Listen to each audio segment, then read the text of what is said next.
Michael, how you doing, bro? Welcome back. Oh boy, what a day, man! What a day. Thundercool, how you doing, bro? I'm not gonna lie to you guys, I'm a little tired.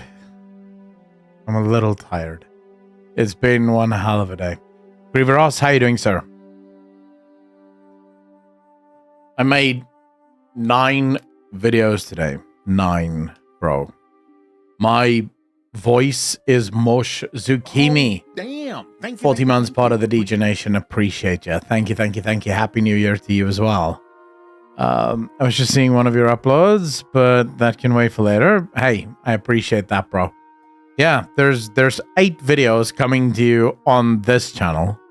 And then there's 1 video on the WoW channel. So it's been 9 videos. Do you have any idea how many videos that is? It took me almost 4 hours. No, 3 hours to edit all of that. And thumbnails is probably another hour. So 4 hours to get all of those videos up and running.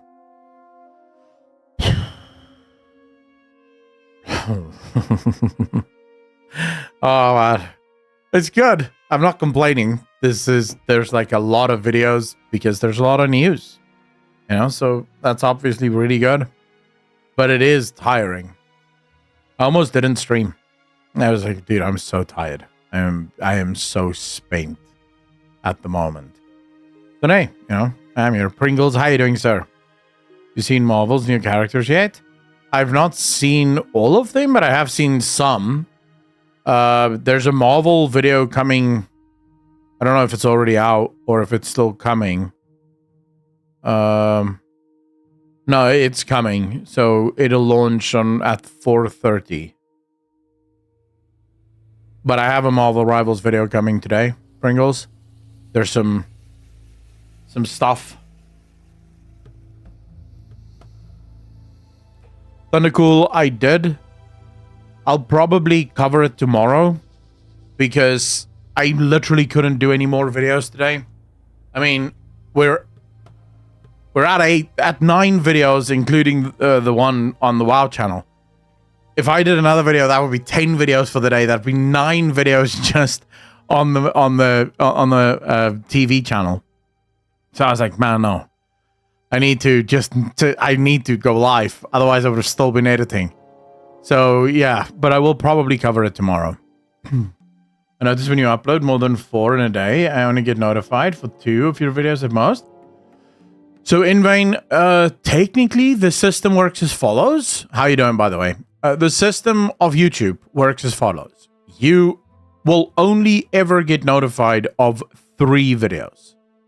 No matter what, right? 3 videos is the maximum. Now, the algorithm doesn't notify every single person of every single video. It tries to figure out what you like also, you know, so the algorithm does its own thing, but never more than 3. So the other videos that I upload, they just sort of get handed over to the algorithm to find an audience. So what mostly happen is, what a lot of people do is they'll check the channel consistently, or they'll just wait for it to show up on their home feed, because that does happen. The video will still go on your home feed. It'll just not go into your subscription feed. But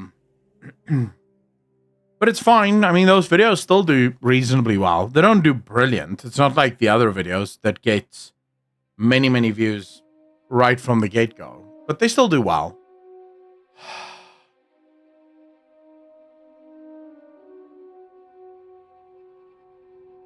Z-Vengeance, how you doing, bro?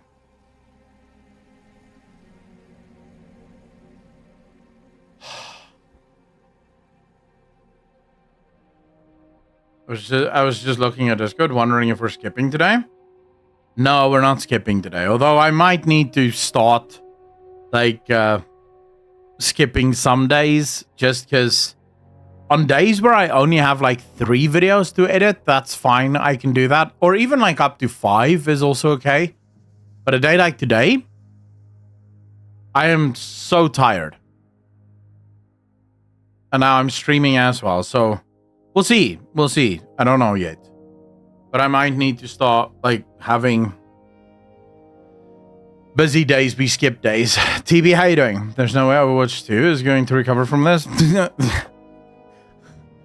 Dude, Blizzard is... Dude, come on. Let's be real. Blizzard is in trouble. There's a lot of trouble. Marvel Rivals is going to continue to rise. It's going to continue to grow.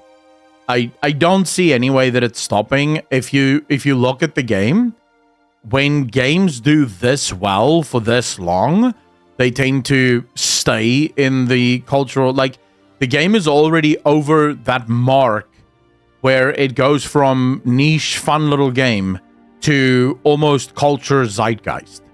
It's now just part of gaming. People play Marvel Rivals. I actually thought Marvel Rivals was a bit of a... I'll be honest with you, I actually thought that Marvel Rivals was a bit of a fad. Shumi, how you doing? Michael, how you doing? Ace, how you doing, sir? TB, how you doing? I thought that it was a bit of a fad, if I'm honest. I sort of looked at it and I thought to myself, okay, I highly doubt that it's going to continue like this.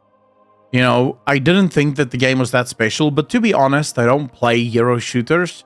So obviously I can't make a judgment call on, is this a good hero shooter or bad? I don't know what a good hero shooter would look like. I guess one that doesn't exist would be a good one for me. But when you have numbers like this, there's no way this is just a fad, right? It is so clear that this game is phenomenal. It's so clear that this game is absolutely blowing shit up. And it's so clear that the people who are playing this are loving it, right? They're not going away. This is how you know a game is successful, when every single peak is either the same as the previous one, slightly larger, slightly smaller, but it always goes back to the peak. This is phenomenal. Disciple, how you doing, bro?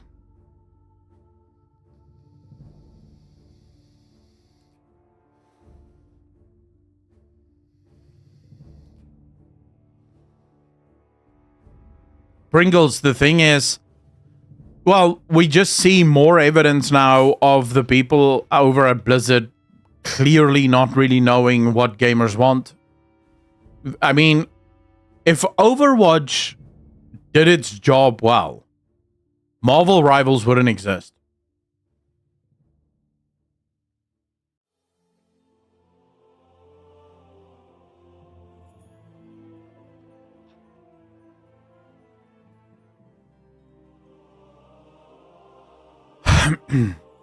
Blizzard only have themselves to blame.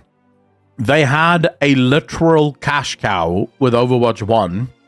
They were greedy because, well, they thought that they could make more money. They came up with the very cool idea of making Overwatch 2. Why did they make Overwatch 2? Contrary to popular belief, it had nothing to do with PvP or PvE missions, or that's not why Overwatch 2 was made. Overwatch 2 was made in order to ensure that they could hyper monetize the game. Overwatch 1 didn't really have a system in place for monetization, or at least as much monetization. Overwatch 2 changed the system to a place where now it can be monetized, like Blizzard really wants to monetize it. And now Blizzard is paying the price. Look at what Marvel Rivals is doing. Anyone that's played Marvel Rivals, is there any sort of gacha mechanics? Any sort of like, is it basically just straight up, here's a skin, buy the skin if you want, don't even care about it?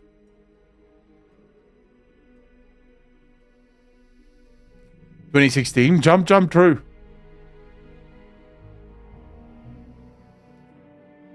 Pringles, I don't know. I mean, so this won't give us the perfect this won't give us the perfect vision, but we might be able to glean some information from this. Because remember, Overwatch 2 didn't launch on Steam. So it'd be very difficult to figure out what the actual play numbers is.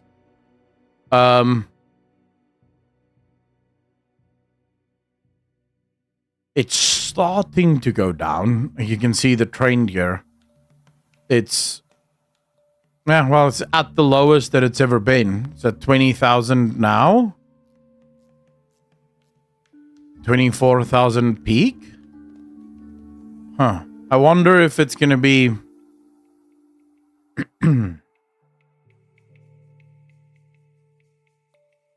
Yeah, there you go. 22k peak. I wonder if this might be... As Marvel Rivals continues to grow in popularity, because if you can see here, you'll note that it set up its actual new 24-hour peak. And it should be mentioned, this is almost a month after the game launched. Almost a month after the game launches, it replaces its old 24-hour peak with a new 24-hour peak. Or a new all-time peak. That is kind of nuts. Like that's not many games do that.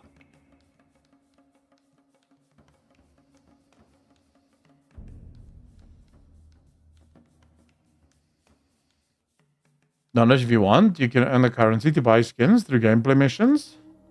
Play extra for 10 games. Here's 100 crystal thingies. Genuinely fun to play, fair monetization, and gives us stuff for playing. Basically an old school game. And it's gonna make money. The big difference and the big reason they don't care about fleecing their customer base is you should be monetizing a game only insofar as it covers all of your production costs and makes you some profit. The problem with most of these gaming companies is they're not okay with some profit. They want 2, 3, 4, 500% profits. So, you know, the game has to make billions or else they will not do it. Yeah.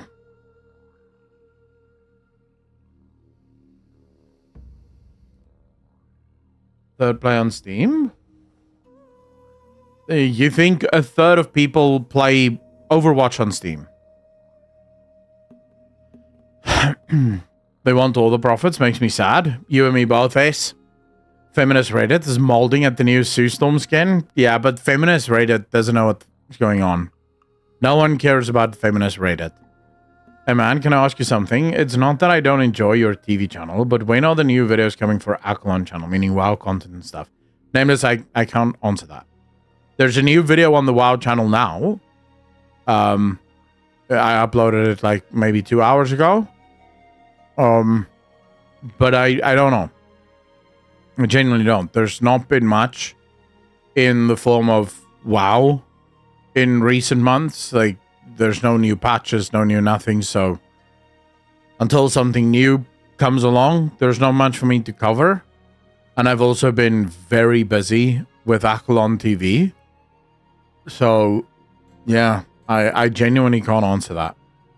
I'll try to do 2 or 3 videos a week on the Akko channel, but I can't make promises, right? So don't hold me to that. It's gonna depend on so many different factors, because I'm very committed at getting Akalon TV off the ground, and that takes a lot of work. That takes a lot of work. I'm basically doing on Akalon TV what I used to do on Akalon, which is 6, 7, 8 videos a day. But just go. I can't talk about it under NDA. Not looking forward to Undermine patch. No, not really. I'm not really. I'm not really looking forward to any of the content for WoW.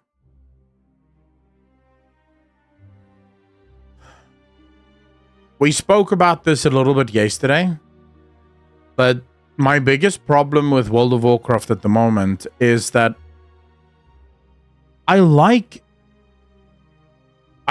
War Within. I loved the questing of War Within. I like the story of War Within. But I'm so tired of the formula. Like, I'm so tired of the formula. It's the same game every single time. When a new zone launches, I can tell you ahead of time exactly what's going to be in that zone. And while the graphics might look a little different, it's the same thing. Oh, look, here's a new island. Here's a new zone. Oh, what do we do in the zone? Gear?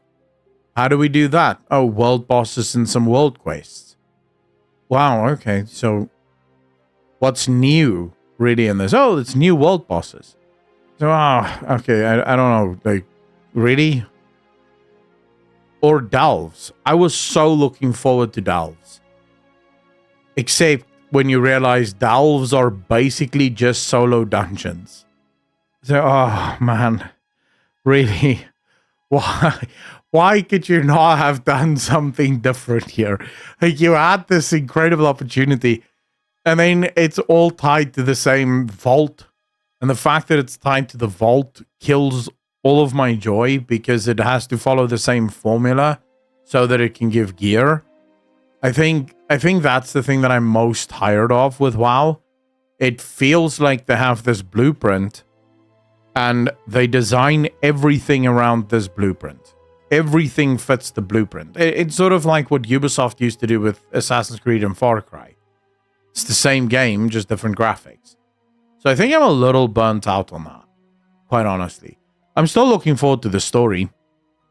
I think the story's going to be good, but we'll see.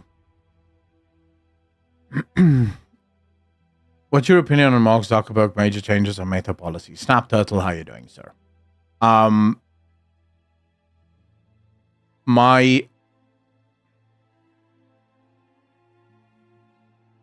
don't trust him.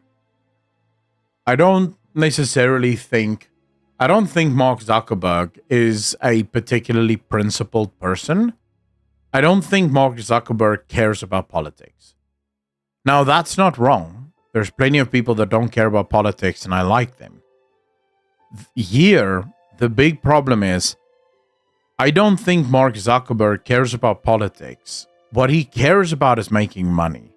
And again, nothing wrong with wanting to make money, but if you don't have principles, what ends up happening is, now that the winds of change is blowing conservative, our friend Zuckerberg is going, ooh, I'll do all of the things that make the conservatives happy, screw the liberals. But then if the winds shift liberal again, so let's say in another, my honest opinion is I don't think the Democrats will win another election, at least for the next 20 years in America. So let's say in 20 years there's a Democrat that comes into power. Then suddenly Zuckerberg will switch to whatever that Democrat wants again. He seems like the kind of person that will embrace whatever gets him clicks. He doesn't care much for like firm belief or actual belief. To be fair, I'm also not convinced that Elon Musk cares about that stuff. So just to be clear, I'm not one of those like conservatives that walk after Elon Musk. I also kind of doubt Elon Musk. I think Elon Musk is also just in this for himself, but we'll see. He still has a lot to do before I will trust him. Brett, how you doing? Don't all MMOs follow the same blueprint? Well, that's why I don't play any MMOs. Yes, I'm genuinely, I'm not a fan of MMOs specifically for that reason. It feels like the world of MMOs stagnated shortly after Legion. You know, like Legion came out, and then it's almost as if the world of MMOs just stopped moving. Every single MMO does what every other MMO does, with slight variations here or there. You know? Like one goes a little bit harder into dungeons, another one might go a little bit harder into raids. But they all have the exact same thing, the exact same play style, the exact same everything. And it's like, oh man, could someone break the mold? Could someone try something different? I don't even care if it fails. Just try something different. See if it works. Who knows? There is actually one game that I'm super looking forward to. I can't remember the name of the game now. But it's basically, it's not an MMO, but it's 5-man World of Warcraft dungeons. That's literally the whole game. You log into the game, you have your character with your gear and stuff that you've gotten. You sign up and you go into 5-man dungeons and you run 5-man dungeons. That's it. There's no world. There's no story, no nothing. It's literally just go into the dungeon, kill the bosses, get loot, go into another dungeon, kill bosses, get loot, and so on and so forth. And the bosses, the dungeons go harder and harder, and then they have a sort of Mythic Plus system that adds all sorts of stuff to the bosses in the dungeons. And I looked at that game and I was like, if they pull this off, if they make a good game here, I can see MMOs being in serious trouble.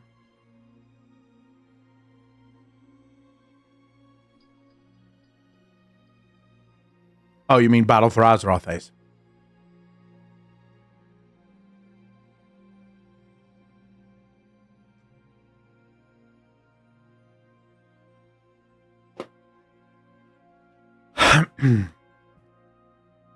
Not losing money on lawsuits against the company, more freedom to users, less responsibility for the platform. Pyark, how are you doing, sir?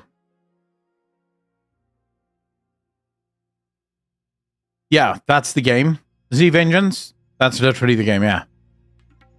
I'm not suggesting that this game will kill MMOs, right? But I think there's something a little like I think MMOs should be worried at least a little.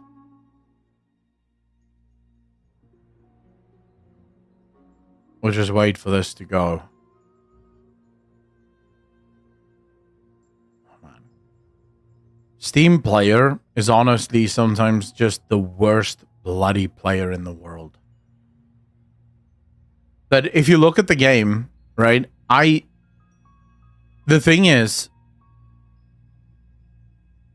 how hard do you think it actually would be to make a game that copies raids and makes a game that copies WoW PvP? Because I personally don't think it would be that hard. And if you have 3 games, one that does the dungeons, another one that does raids, and another one that does PvP, what does a game like WoW have to offer? Final Fantasy as well.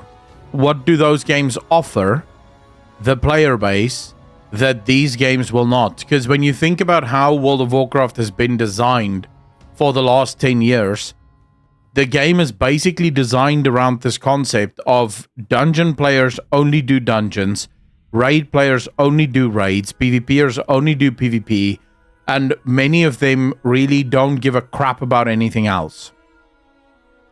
So now the question is, when a game like this comes out and it actually allows you to play as, you know, a healer or a DPS or a tank, and all you have to do is just go into dungeons and you can just spam dungeons all day, because that's what most dungeon crawlers do. They just spam dungeons the whole day. Why wouldn't they play this?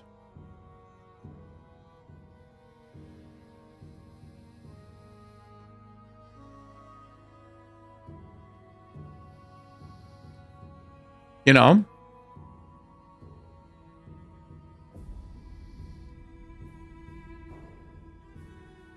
Ghostfire, how you doing, bro? Graphically, it looks pretty decent.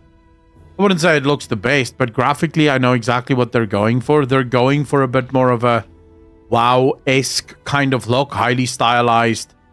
Very much, yeah, ignore this dude.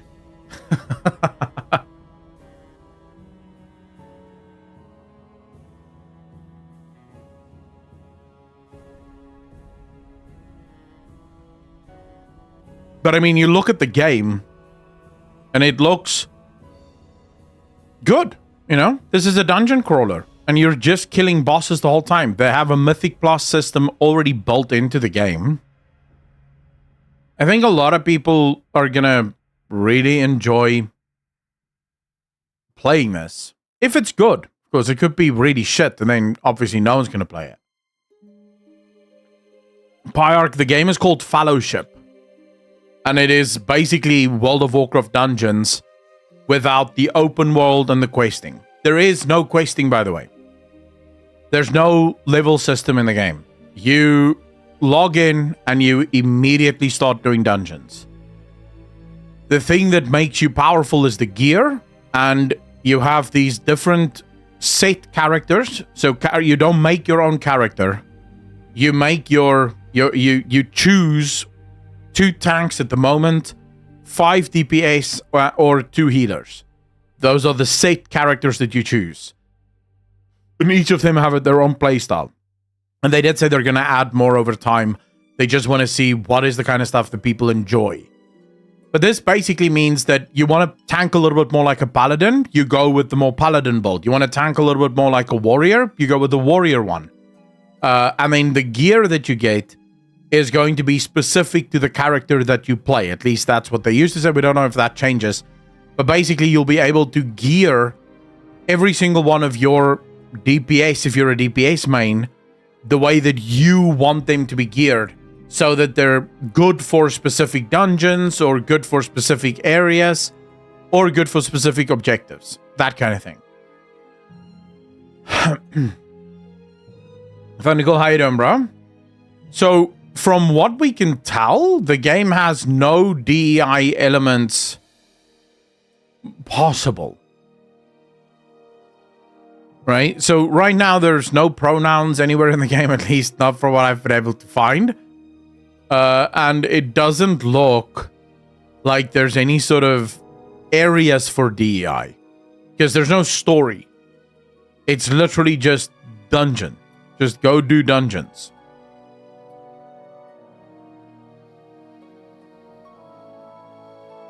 Cedia, how you doing?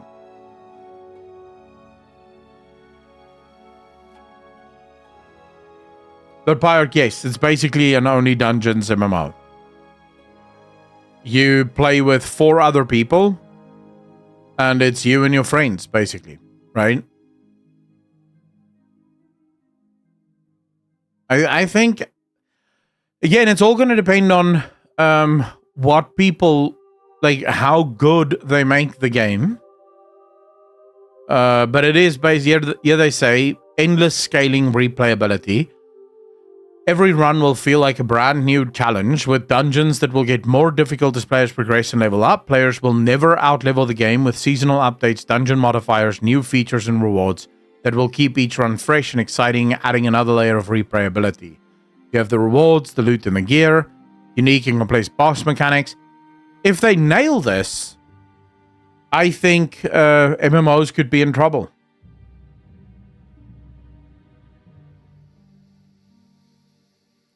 The question, of course, would be if the prime statement there, if they nail it. Because let's be real, there's plenty of games that look promising that completely fail because the developers clearly don't know what they're doing.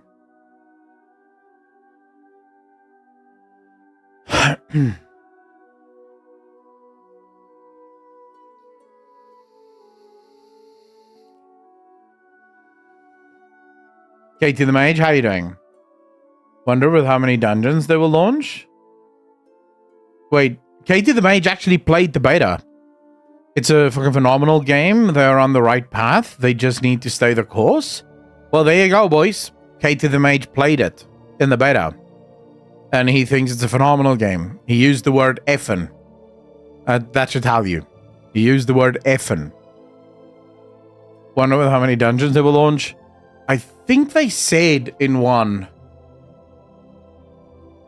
I don't want to, like, I don't want to say and then get it completely wrong, but I think they said 5.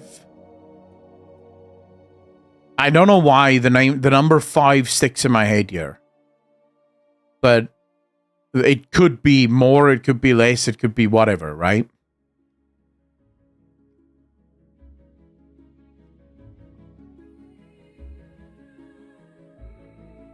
Well, there you go. There's 8. So there's 6 in beta and 2 extra that's launching with it. I think I'm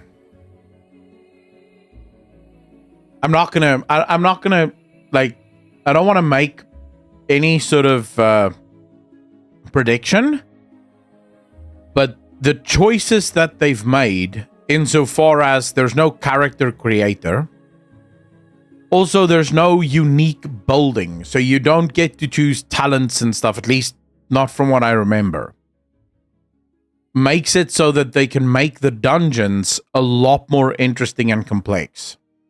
Because you have different types of tanks and different types of DPS. So if you want something different, you don't change the talents, you change the champion. What that means is they can really balance their game around the template characters, because they know exactly what characters are going to be playing. So the game can be super balanced based on that. Which is a problem, obviously, in World of Warcraft, because you can't really balance World of Warcraft. There's too many things going on there. And that's good. I don't know. Although one thing that people must remember is WoW is...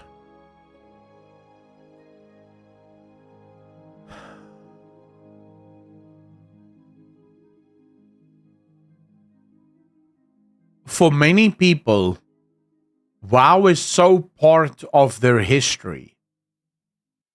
Like, I feel sorry for a lot of the other MMOs. So I feel sorry for MMOs like Final Fantasy, for example, because if there are people who like the dungeons in Final Fantasy and it's basically all they're doing, this game might pull them away from this. Guild Wars and ESO and games like that. But the thing with WoW is there's a lot of people who...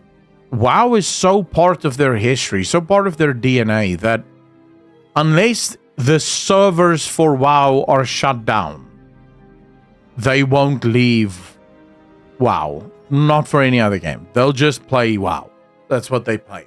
And I have to say I respect that. There's a level of respect for someone that can just wake up every single day and log into WoW and never even for a moment think, I wonder if there's other good games out there.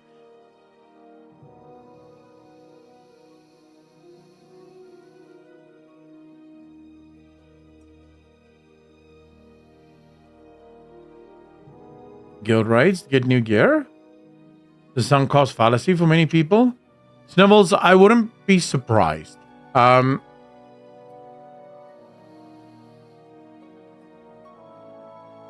Yeah, I wouldn't be surprised. I think there's a point where you've spent so much time in a game that leaving the game feels like all of that time was wasted. But I would say this. When you are at the point where you feel that, it's probably already over. So I don't think many WoW players even feel that way. Because the problem is, the second you get to a place where you go, man, I want to try this other game, but I have so many hours in WoW that it would feel like I'm wasting my time trying something else. You are already kind of lost at that point, right? Because, well, let's be real, you're eventually going to try another game, right? That's just how it is. Wastelock, how you doing?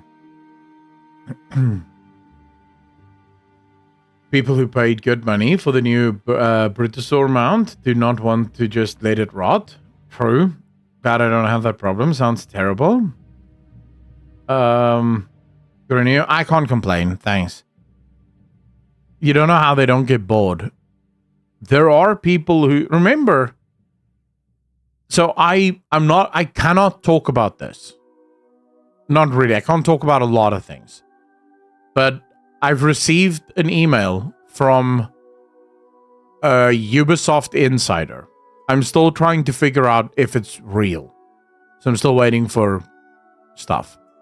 So I won't go into too much detail. But they sent me some screenshots of a marketing document that's been doing the rounds. Basically, it's a new document doing things. I won't go into detail. But in the document, there's one very interesting point that they make, and that is that making games for casuals is just not worth it. And then they show how, according to their research, casual players buy 1.4 games per year. So what does a casual gamer mean? It's that guy that wakes up every morning and plays WoW.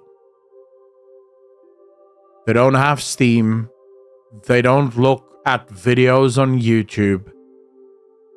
They play WoW, and they don't even wake up every morning and play WoW. They just, after work, they come home, they play with their kids, spend some time with their wife, and then at 9 o'clock, they play a couple of hours of WoW and then go to bed. Right? And that's it. That's it. They don't care about other games. They don't care about news or is the game good or bad? Did Balliolor make a new video about the greatest? They don't even know who Balliolor is. They wake up 6 o'clock in the morning, shower, get ready, 7 o'clock on the road, drive to work from 8 to 5, get home, spend time with the kids, spend time with the wife, 9 o'clock log in, do a couple of world quests, maybe do a dungeon or two, and then log off and go sleep. And they're perfectly happy with that. That's, for them, the perfect way to spend their evening. They don't care. And is that wrong? No, of course not. You can play whichever way you want. So I think what oftentimes happen is and you are all like this, by the way, the fact that you're here watching a live stream says that you are a hardcore gamer, because only hardcore gamers watch live streams and watch YouTube videos about games and stuff. You and I sometimes get very frustrated with other gamers because, how can you not just wake up and see this?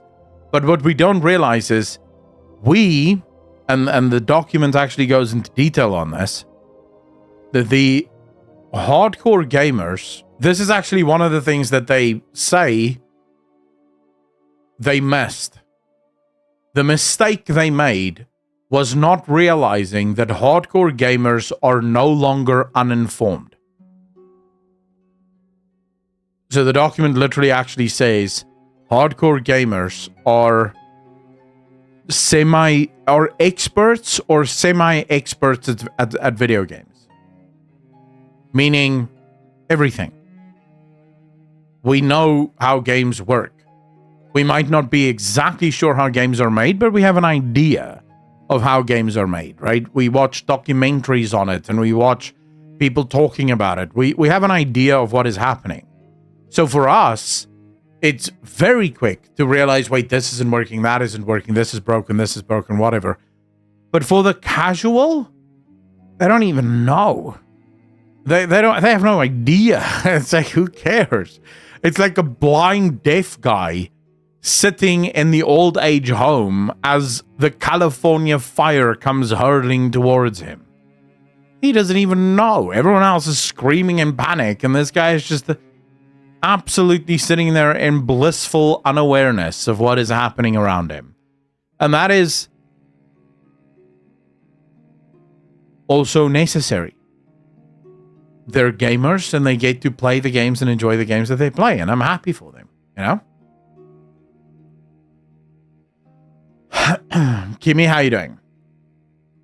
Metal fan from how you doing, bro?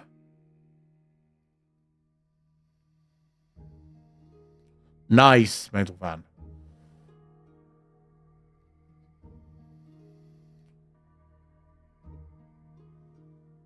Thundercool, I think.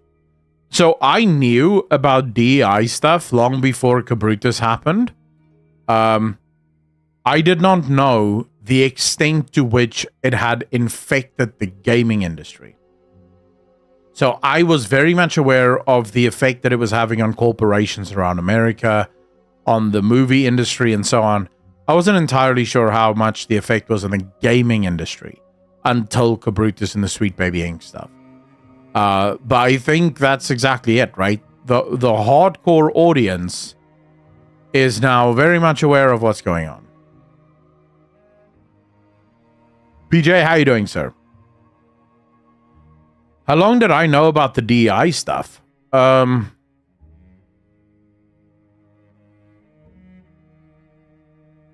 Let's say 4 years, maybe. When was the first time Alex Jones, after the 2016 elections, Alex Jones was on Joe Rogan and he revealed the DEI stuff? So it's basically, he actually revealed the WEF stuff. And that was sort of the thing that got me into realizing, wait, there's something weird going on here. So probably like 4 or 5 years, or however long. But again, I didn't think that it was, at the time even, it wasn't as bad as it is now. See, because basically what's happened is, when it started, when the whole DEI stuff started, it was more about representation. So the lie that was sold to us was, look, guys, obviously people of color exist, and we just think that it's important that they also feel like they're represented in the game. And most gamers were like, okay, don't race swap characters. But if you want to make people of color in the game, that's probably fine. Okay, fine. And then they started race swapping a bunch of characters. And we were like, dudes, come on. Like, we have no problem with you putting people of color in the games, but why are you race swapping characters that obviously cannot be race swapped? Like, for example, Little Mermaid. Little Mermaid cannot be black. No matter what you do, the lore and the fantasy, she has red hair and pale white skin. Why? Because she lives under the ocean, right? So, there were some problems, but I think most gamers sort of just accepted it. Then they said, oh, guys, come on. Like, seriously, gay people exist, trans people exist. We just want to make sure that they have a place in the game, And here, a lot of gamers were like, well, we don't really care about this, but if that's, okay, fine. What no one knew, and what we couldn't have guessed, is that none of this was actually what they wanted. They didn't just want gay people and trans people in the games. They didn't just want people of color in the games. They wanted no white men in the games. That was the goal. The goal wasn't just to have people be represented. The goal was no white men represented. And I think that's where most people are now. Most people have realized that's the goal. And now that we know that's the goal, we're going, no, I don't think so. Good luck to you, but I don't think so. It's not going to work well.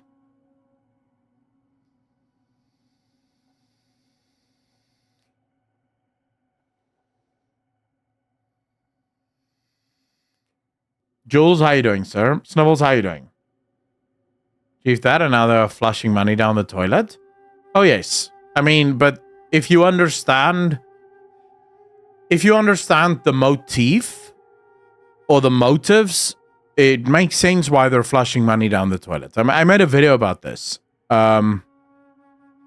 Yesterday, I made a video about this. I might do an official video just about this, actually, just to make sure that people actually understand it. But yeah, it's not as crazy as you might think.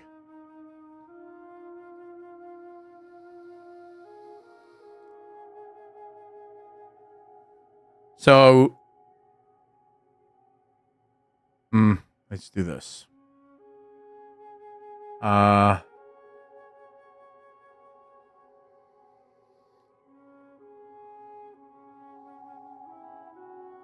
All right, so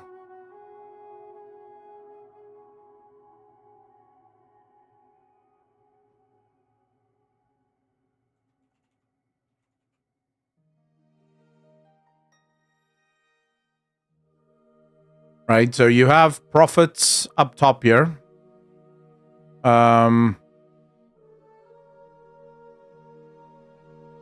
then we'll do the following.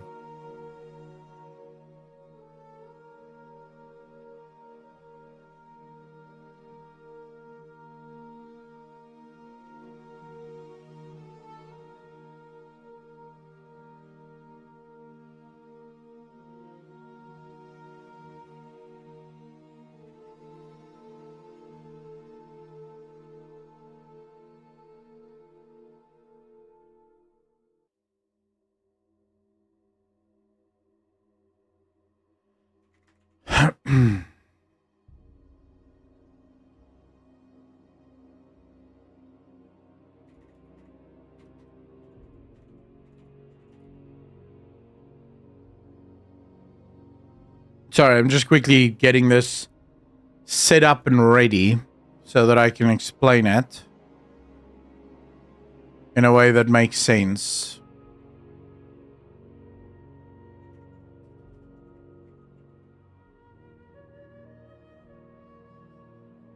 All right, so this is, generally speaking, the normal system, right? This is the normal system of video game design. Companies, AAA studios, want to make money, right? They want to make profits. So how do they make profits? Well, the way they do this is they make a game. But how do they make a game? Well, to make a game, you have to get investment. So they go to a bank, they say, hey, can I borrow money from you to make a video game? And the bank says, okay, how much do you need? And they say, well, let's go for 200 mil, right? I need 200 mil. The bank says, okay, that's quite a lot of money. We'll give you 200 mil, but we're going to give it to you for, say, 5% inflation, right? Or 5% interest, right? So 5% on 200 million, not a bad deal. And they know that they're going to make way more than that because games are super, super profitable. So the gaming company takes the 200 million, they produce the game. The game is then sold to the gamers, the market, at $60 a pop, right? We spend, let's say they pay 200 million for it.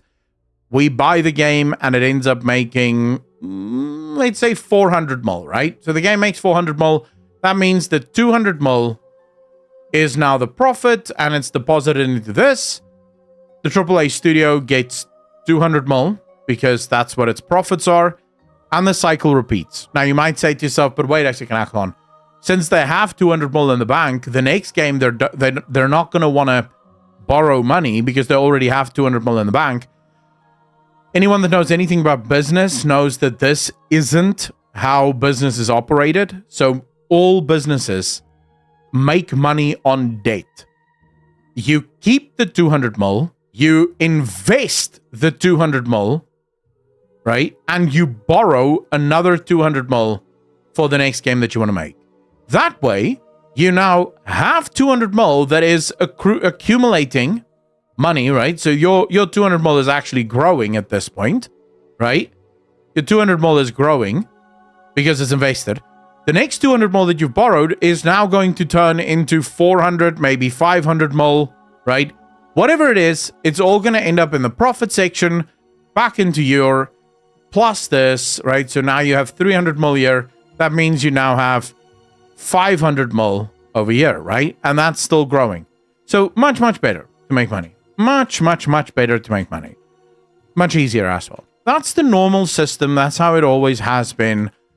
And it's a system that worked, right? It's a system that reasonably well paid the bills. And everyone was perfectly happy. And the reason everyone was perfectly happy with this system is if you're the studio, you have a fiduciary responsibility to the market.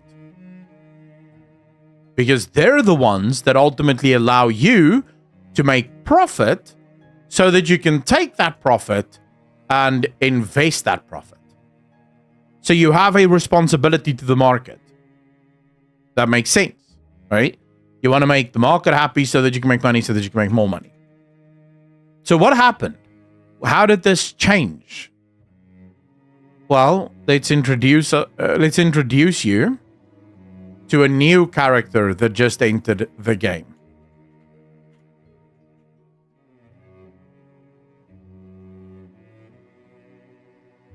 This is the WEF or ESG investments.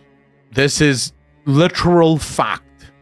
All right. They exist. They do it. Their websites are open. You can go check it out. Now, what do the World Economic Forum, take out? The WEF or the ESG funding, what do they do? Well, they basically do exactly what the investment banking do, right? But they have a little bit of a difference. So for investment bankers, the goal is profits. Now, the ESG guys also have a goal, but their goal is slightly different. So their goal is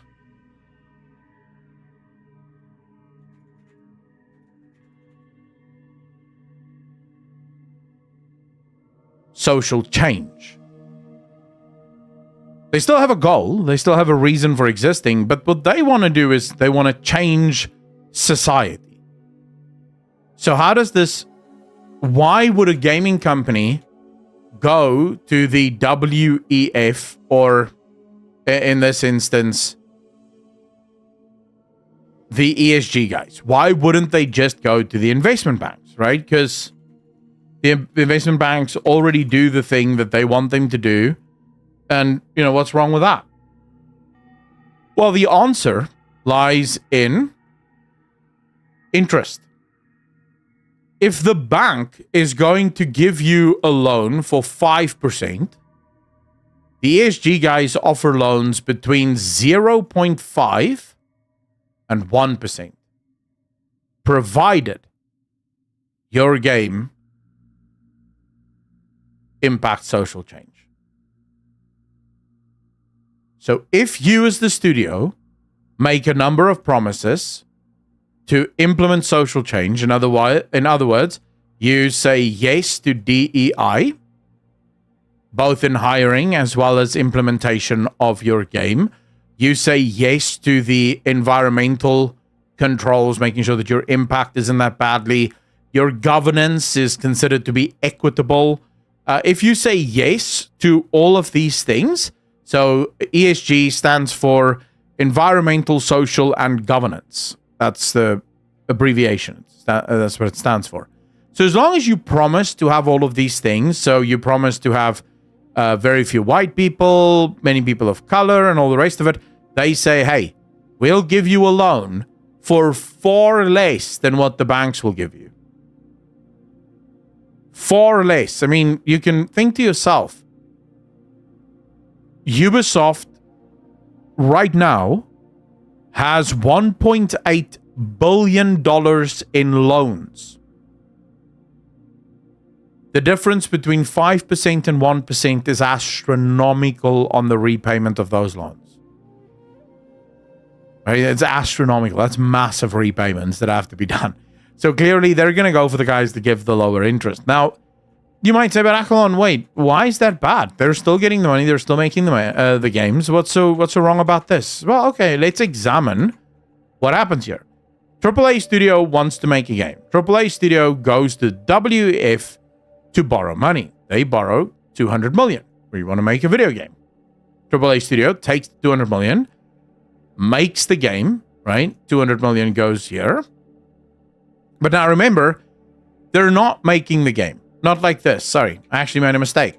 They want to make the game, but in order to make the game, they first run the game through the little social change. Now, this is where the Sweet Baby Inks of the world come in, and the consultants and so on and so forth. They make sure that the game adheres to all of the rules of the social change. From here, they make a game, right? Making sure that the game is run through the social change stuff. Once that game is ready, so you have 200 million that has been invested into this, right? Making the game. Now the game goes to market.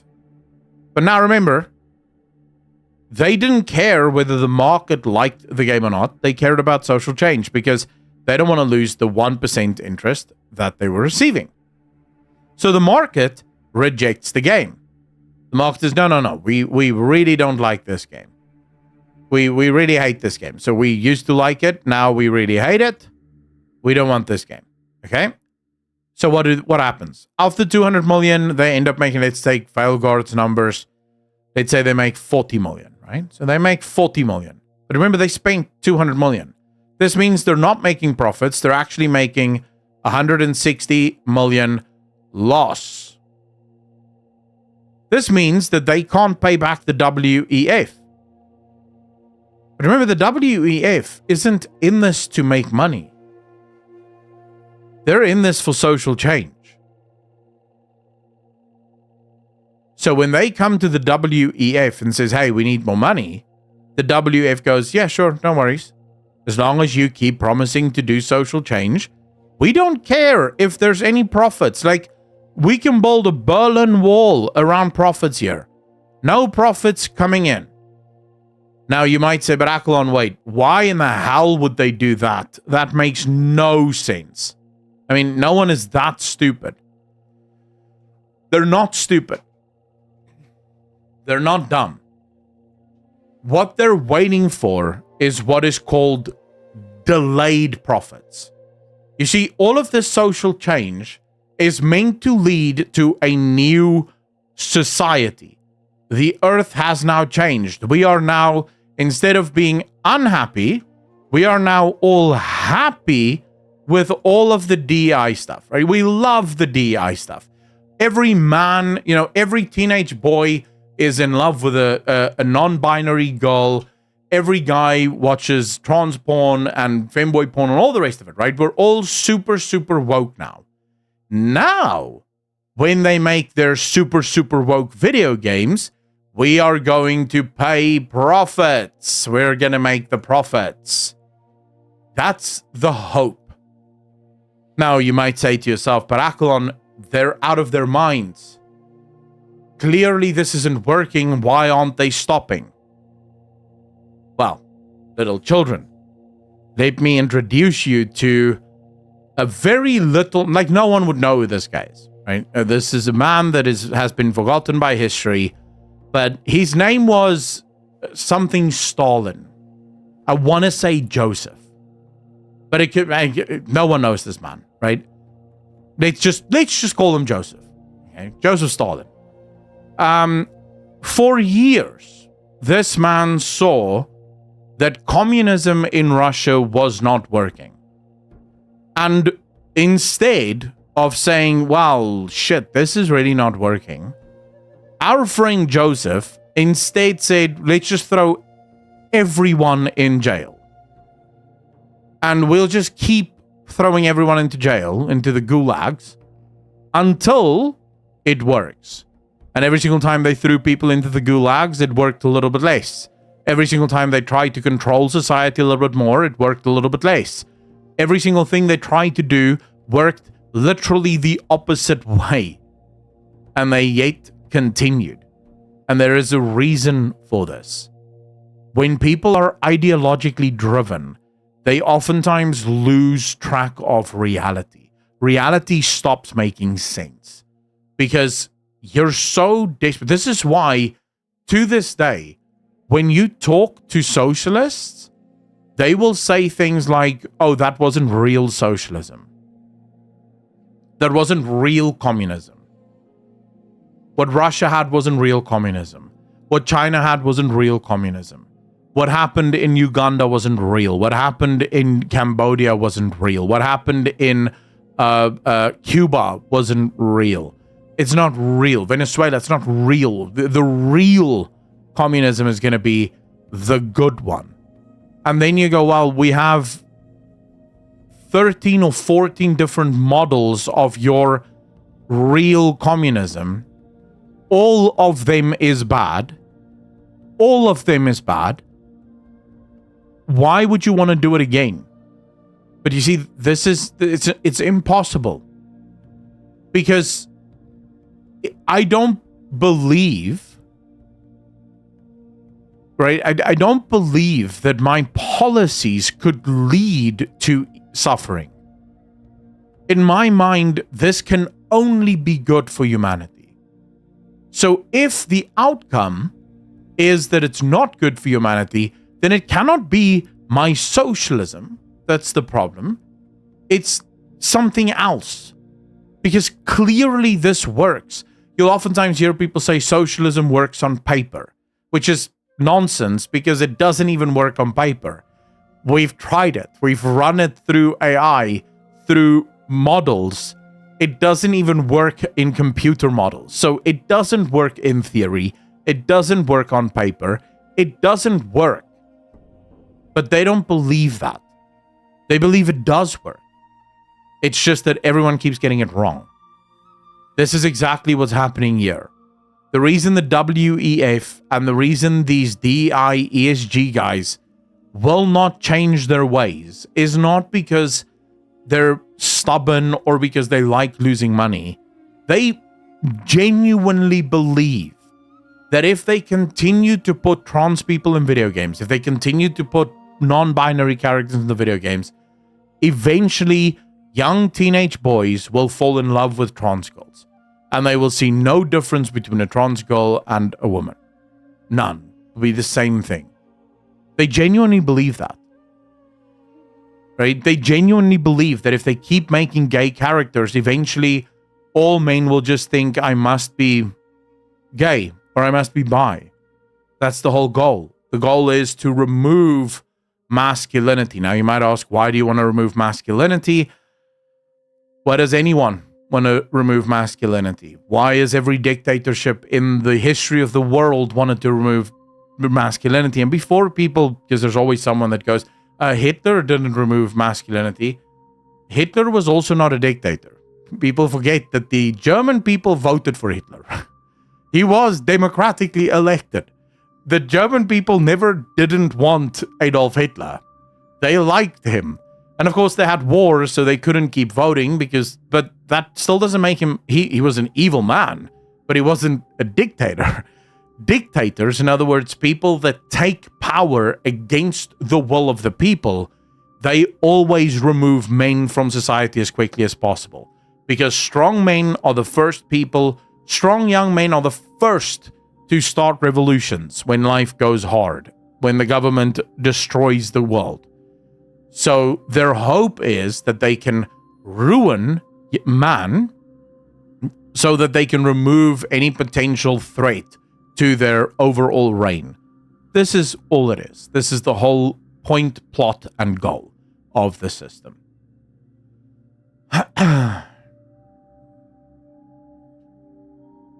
They actually believe they can push this worldwide. Oh yes, they're 100% convinced they can. Peter, how are you doing, sir? Evan, how you doing, bro?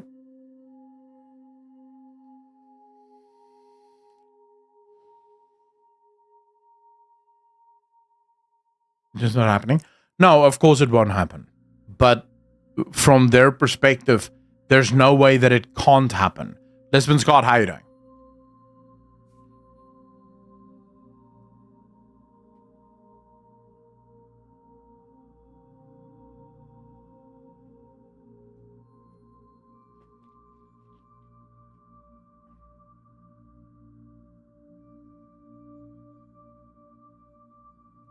It is so deliciously wicked. Check with the eggs. Communist Utopia. Yeah. Damazal, how you doing? Also, it's just a simple fact that DI doesn't work. They've been trying since the 60s, but it showed burdens on companies with lack of clarity, a lack of budget, and a lack of talent. Well, yeah. Of course. I think there are a few misconceptions in this diagram. The first major one is equating the WEF to an investment bank. Why? You mean when the WEF set up the ESG investment fund, that was not them equating themselves to an investment fund? dude, I know a dude personally that goes to the World Economic Forum every year. He's my uncle's best friend. I've spoken to him at length about this. He's one of them. He likes them. He actually is very left. I've spoken to him about this. This is not a secret. Like, just to be clear, this is no secret. They're not sort of pretending. This is the thing. They believe so strongly. Chuck, how you doing, bro? Thanks for the follow. They believe so strongly that what they're doing is correctly. They're not hiding any of this. It's all available online. You can literally go on their website and you'll be able to see it. They're not hiding this. They genuinely believe what they're doing is the right thing to do. It doesn't happen in secret sort of. They openly talk about it. They openly discuss it. I mean, the leader of the WEF wrote a book about it. The book is publicly available to read. Thank you. Gilgamesh, 16 months part of the DJ Nation. How you doing?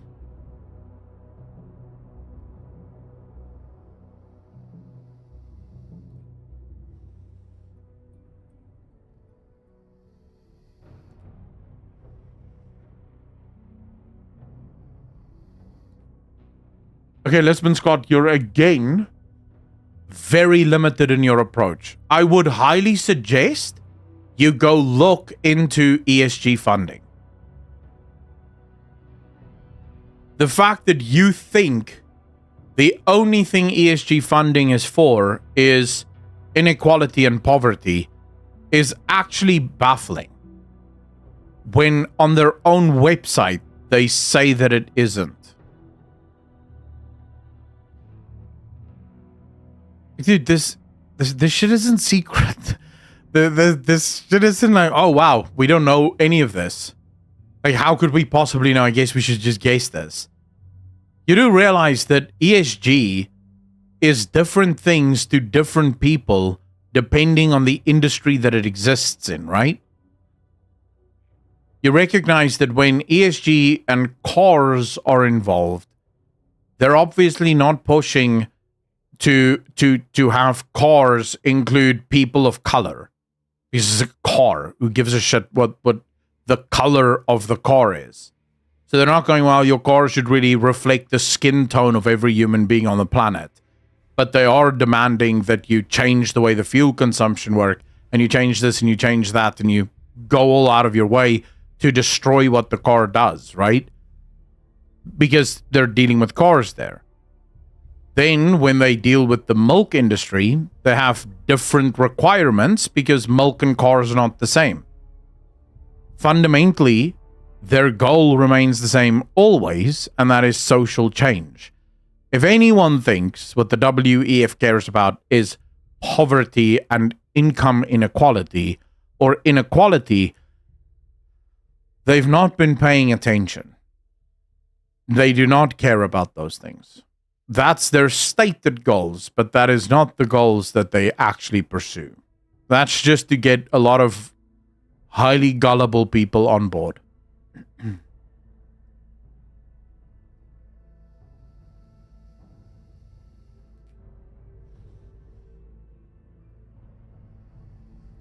These buzzwords of authenticity and collaboration and safe space used by DEI initiatives and increasingly bringing the sentiment of reverse discrimination or reverse racism.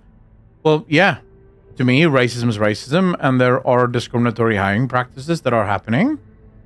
Well, yeah, I think, as far as I'm concerned, I don't care whether you're black, white, purple, or gray. If you judge another human being based on anything other than the content of their character, you're a racist. It's as simple as that. It doesn't matter. If you hire someone purely on anything other than their merit, you're a racist. Simple as. Yoda, how you doing?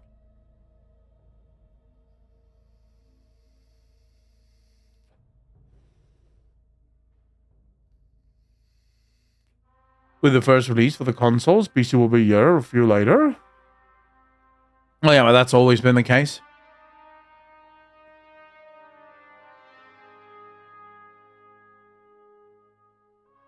Peter, but of course, if you're working for yourself or you have a small studio and you want to hire your friend, that's a different thing. I'm assuming you're hiring your friend because he's a good worker. Unless your friend is absolutely useless and doesn't know what the hell he's doing, then okay, that's a really bad decision. But that's still, I'm guessing your choice. But we also have a word for that, right? It's called nepotism. That wouldn't be racist. That would just be nepotism. However, if you were hiring just in general, and you had two candidates in front of you, one is a black guy, another is the white guy, and you looked at them and you went, I'm going to hire the black guy because we don't have any black people working here, that's a bit racist. It's a bit racist because you have literally just boiled down the black dude to literally the color of their skin, right?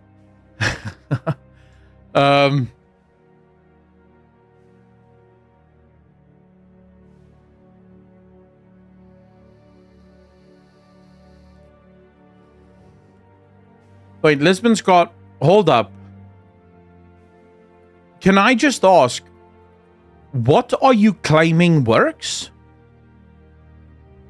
Your claim here is that they're doing all of this woke stuff because it works. I just want to be clear. Is that what you're claiming here?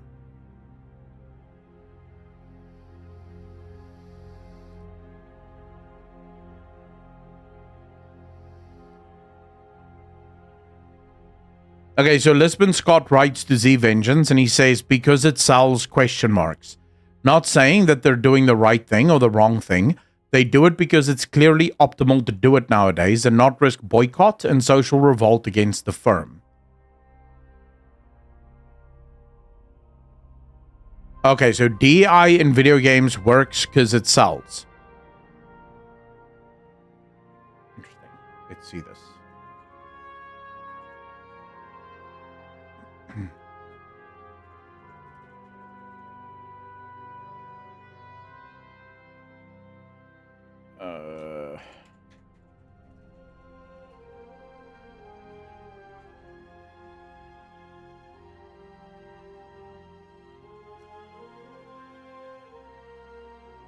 Oh, damn. Thank you. Clean, 36 months, part of the Legion Nation. Appreciate you. Thank you.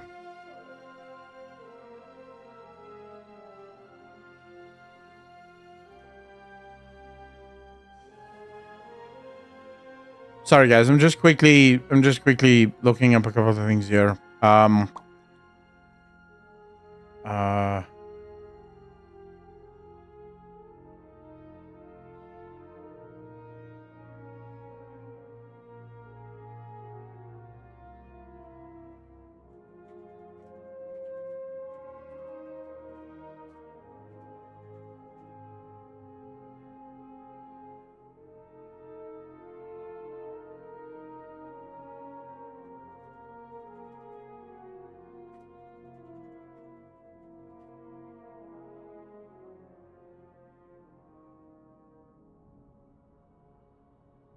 Okay, so you're saying that they're doing this to minimize fallout.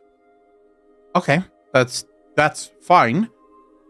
Except, of course, I literally made a video today. My first video is based on a literal interview by the CEO and lead developer for Warhorse Studios, the guy from Kingdom Come Deliverance, where he tells the podcaster the AAA industry and his friends. So remember, this guy has been in the gaming industry for a very long time. His friends are terrified of Asmongold and Critical Drinker and critical channels on YouTube. Because the backlash that they're experiencing now is worse than it's ever been. So in other words, even your claim that they're doing these things because they want to minimize social outrage and backlash would be false, considering the backlash is worse than it has ever been. So they're basically creating more backlash, not minimizing any sort of backlash whatsoever. Now, let's get to another potential interpretation of what you're saying, that it might sell. Well, just a quick couple of examples here. Dustborn is one of the wokest DEI-filled games in the world. It's doing well, I guess, depending on. Dragon Age The Veilguard, another super woke game. I mean, non-binary, go, you know, very well indeed. It's so well, in fact, that BioWare might be closed down soon as a result of this. Alan Wake 2, another super woke game, only managed to sell 1.8 million copies, and it's still not profitable. This is from 20th of November 2024. Ubisoft, also super woke, very DEI. They are currently on the brink of bankruptcy. So clearly, financially, this is not paying off. They're not doing all that well at the moment. We can also look at Concord. Concord Steam charts. I wonder how that game's doing. It must be doing really well. It's very DEI. Oh. Now that's unfortunate. Oh yeah, I forgot. It no longer exists, of course. So, you know, you have Concord. You have so much evidence that this shit doesn't sell. So many games that come out with this that keep failing and keep failing. And then you compare it to the games that doesn't come out with this, and they don't fail. They're not continuously failing. If we look, for example, just down the list here, we have Counter-Strike 2. They couldn't give two shits about ESG nonsense because Steam couldn't give two shits about ESG nonsense. Commander Norway, how you doing, bro? Thanks for the follow. Really appreciate you. PUBG doesn't care about that. Dota 2 doesn't care about that. Marvel Rivals literally pisses off all the wokies. So clearly they don't care about that. Marvel Path of Exile 2. Literally the lead developer for Triple G said that games are not about politics. So, you know, they don't care about that. Naraka Blade Point, never played that before. Grand Theft Auto 5 was never a woke game. In fact, was making fun of everyone, basically. So that was good. Palworld was just a fun game. Couldn't care less about politics. Sells really well. Apex Legends, I don't know actually if that game is woke. I know the company that makes it is super woke now. And Apex Legends has been losing players, but it's still doing well. So that's good. Rust also doesn't care. Stardew Valley doesn't care. Never played Delta Force, so don't know any of these other. Black Myth Wukong was one of the largest games to have ever launched, and that was absolutely not woke, not filled with DEI stuff. You have Baldur's Gate 3 here that is still almost two years later now, still one of the most played games, and the creator, Sven Vinke from Larian Studios, the CEO, had a speech at the Game Awards where he told developers to leave their politics out of video games. In other words, don't accept ESG money, don't accept nonsense, don't go for social change, just make good games. Just make good fun games and no one gives a shit. This game has super woke elements in it. The difference is it doesn't force anything down your throat. It doesn't even care. So let's see, where's the first super woke game on the list? That's quite a scroll. Actually, here at number 52, The Sims. That's pretty woke, but it's also mainly just women that plays it, so it's probably fine. You know, so you have Sims that's super woke. Okay, so you know, number 52 on the list is a super woke game. So, how exactly is this paying off for them? It's not paying off. You made the claim, Lisbon. You said that it's paying off because they're minimizing social or social outrage, which they're not doing. The attacks against them is more than it's ever been before. It's not paying off in terms of money because they're not selling anything. So exactly how is this paying off for them? If this is wrong, and that was your initial claim, remember, you said this is completely wrong. I'm completely wrong in how I think about this. if this is wrong, you have yet to show how you're right.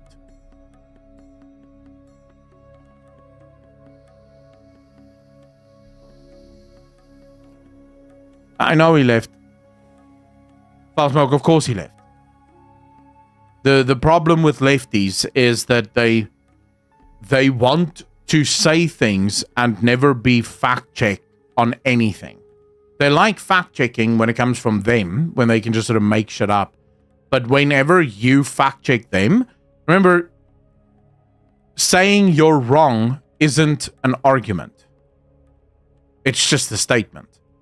You have to be able to back it up with an argument. I think I've done that.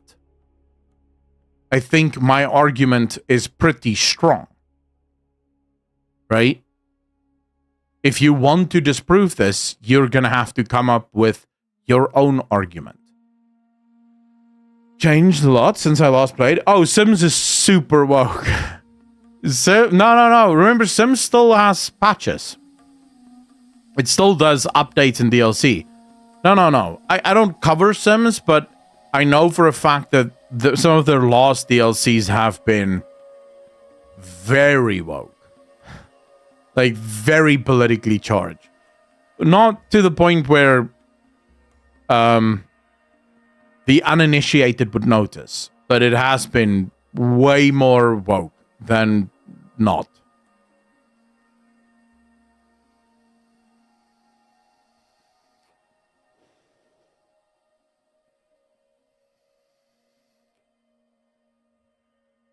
At least that's what I've seen. But it should be noted, I don't own Sims, nor have I ever played it. So Sims 4 is me sort of, as I'm looking for news, seeing headlines pop up.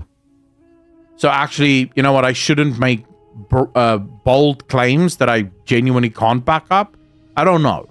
I just know that whenever I'm looking for news, every once in a while, some Sims 4 topic will pop up, and then it looks like it's quite woke.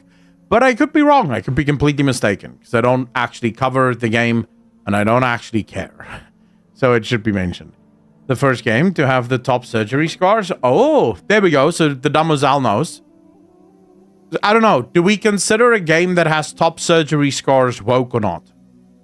B-Dog, how you doing, bro?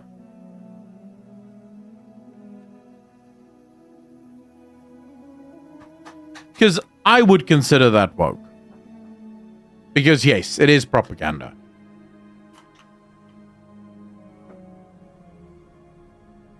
Dogma 2, but it's so very subtle. Wait, it's in Dragon's Dogma 2? I never even noticed. But that kind of makes me upset that I bought Dragon's Dogma 2. I just bought it because one of my friends is a massive Dragon's Dogma fan. But again, I'm not against woke elements in video games, right? So I'm not one of those hypersensitive anti-woke guys. I'm anti-woke insofar as don't preach to me. You want to have a gay character in a game? Go for it. I couldn't care less. However, if the first time I get back to camp, I am forced to have gay sex, what are we doing? I was perfectly fine with having a gay companion, but why must my character be fucked every single time I get to camp? This is not fun. I don't like this. Right? So as long as I don't have to engage with it, and it's just in the game for those who want to engage with it, hey, live your life. I couldn't care less.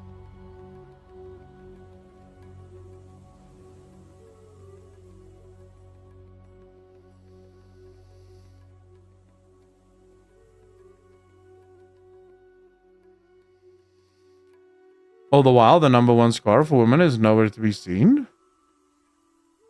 You mean C-section? Wait, is that what you mean? Is C-section the number one scar for women?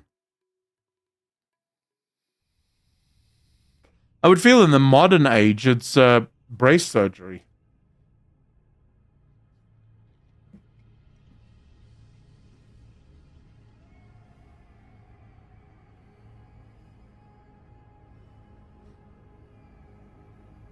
The amount of girls I see with fake knockers, I just assume that must be the number one.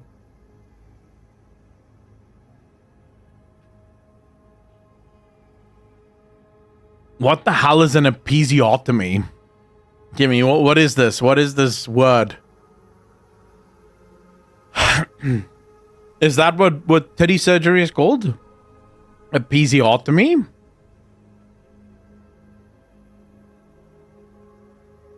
Nothing wrong with boobies, though. I don't know. Like, a lot of fake boobies don't look good, but there's nothing wrong with boobies, though.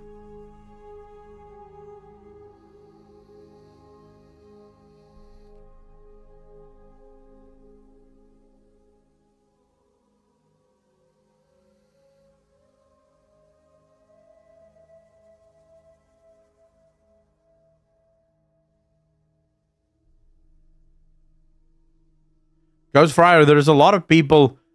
I personally know of 3 people in my real life that all got the vaccine that are now very upset that they got the vaccine. So I wouldn't say like the vaccine, it is what it is. A lot of people bought into it. But I think if it had to happen again, I don't think as many people would buy into it again.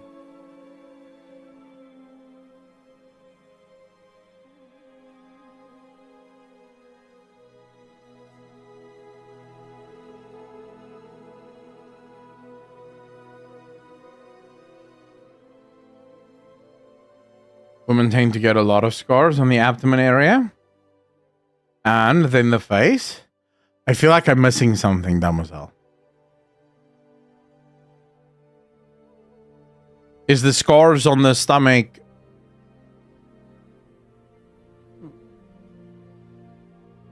I don't see your explanation, Kimmy.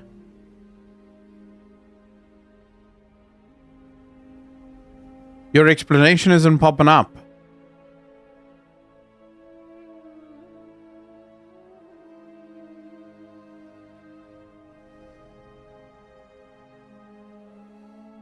Do you guys have smallpox vax scores?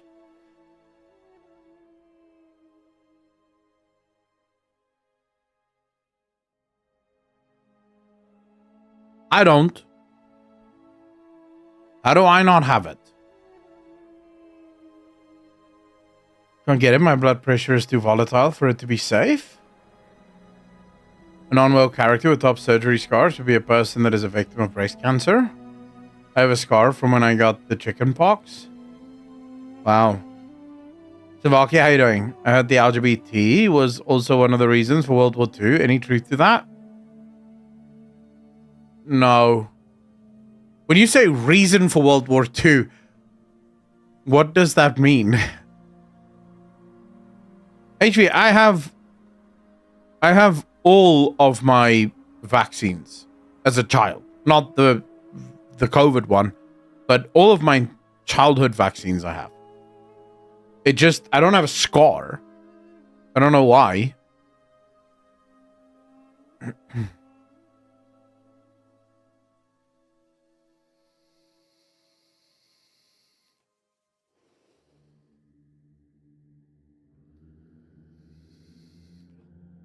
Slovaki, from what I know, there's very little in the form of evidence to that. Now, could it be possible that Hitler didn't like LGBT people? Probably. Hitler was very high on disgust. Like, disgust was a big thing for him. That's one of the reasons the Jews had no shot with him, because he found them disgusting. So it is possible, but I can almost guarantee you that is just people wanting to insert themselves into history when they may have been one of the bystanders that also got screwed by it. But remember, it wasn't just them. The gypsies got screwed over as well. The main reason for Hitler's moves was the Jews, the gypsies, and what are they called?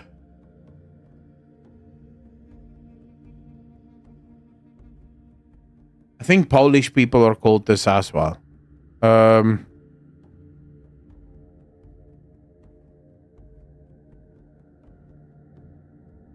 Not kurwa, no. Oh man, what are they called?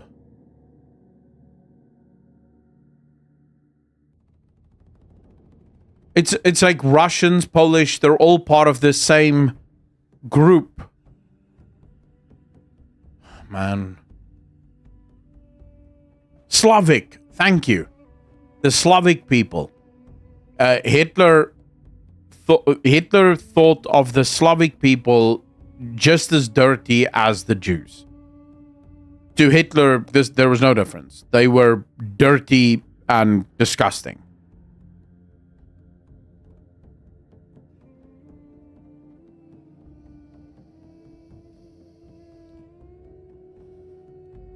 Peter, yeah, pretty much.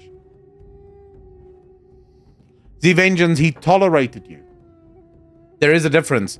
One of the reasons why Hitler wanted to invade Russia, he tolerated the Slavs as long as Russia stood. But if you go and you actually look at the documents that they were sending amongst each other, the idea was that once Russia falls, all of the Slavs will be rounded up and also into the showers. That was the idea. That was the plan. So he was literally just trying to get... So it could have been a much worse, much worse than what it ultimately ended up being. And it was already pretty bad.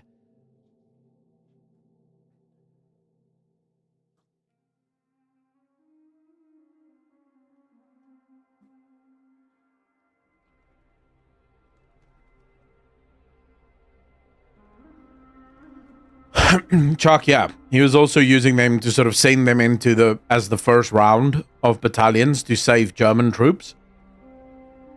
Michael, you are not wrong. So when you actually go down the list of the people that were under Hitler, there were people under Hitler that it's not just even immediately under Hitler. You look at some of the people that were in charge of the concentration camps. The evil there was insane. Like the evil that those people committed. Do yourself a favor and look at some of the documentaries of the stuff that happened in places like Auschwitz and the people who were in charge of that. To put this into perspective for you, there is a lady, a German lady, who was the wife of one of the camp administrators. I can't remember her name now. But what she would do is she would walk in a bathing suit in the camp. And then any of the Jews that looked at her would be captured by the guards. And then she would personally torture them and kill them. I can't remember her name now. She had a nickname as well. Now, think about how evil the Germans were. She was sentenced to death by the Germans. Think about how evil the Germans were. And the stuff that she did. She was taken into a courtroom where the German government themselves said, what the... Dude. That is wrong. Like, we're doing some evil shit, but you are mega evil. Right? So that's the sort of people that were under Hitler. So yeah, if you assassinated Hitler, you would have probably opened a bigger sort of can of worms than you could ever imagine. A much bigger. It would have been much worse.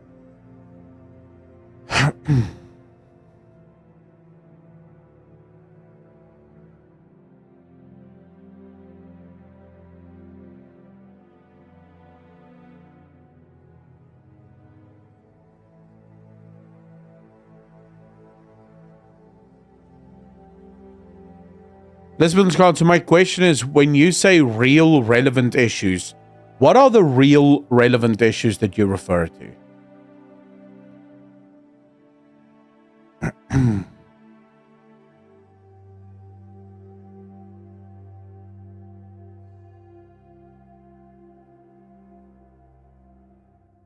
It was very bad. By the way, the concentration camps were invented by the English and used against the Boers. True. Talking about the other Germans, have you played Wolfenstein? And no, why would I play Wolfenstein? That's another woke game, bro.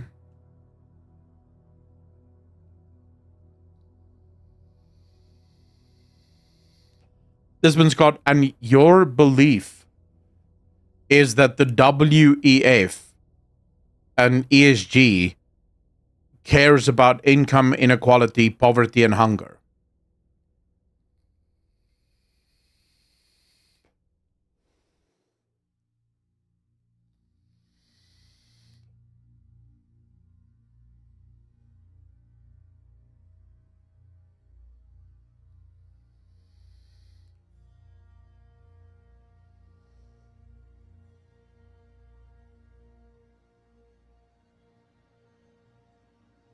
Freya, how you doing?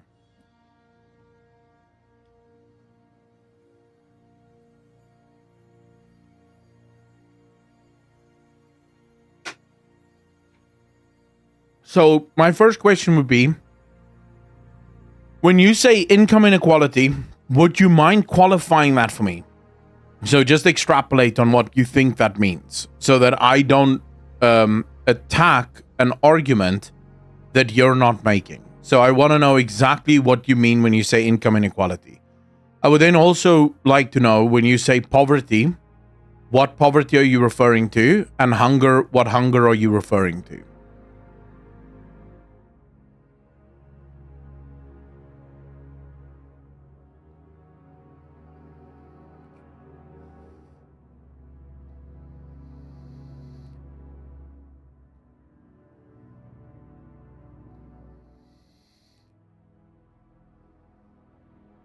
Okay, Lisbon Scott, so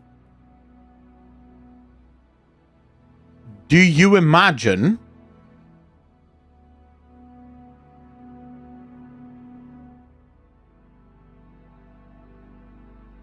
that that can be fixed?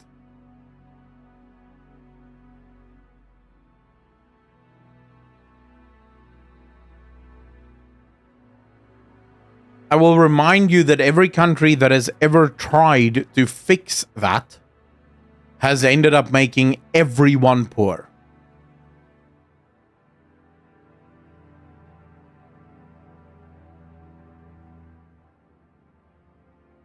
And I would also remind you that if you're going to claim that their idea is to fix income inequality, then explain why some of their biggest partners, for example, BlackRock and Vanguard, are going around buying up all of the housing in America and then renting that housing back to people in America at extortionate pricing.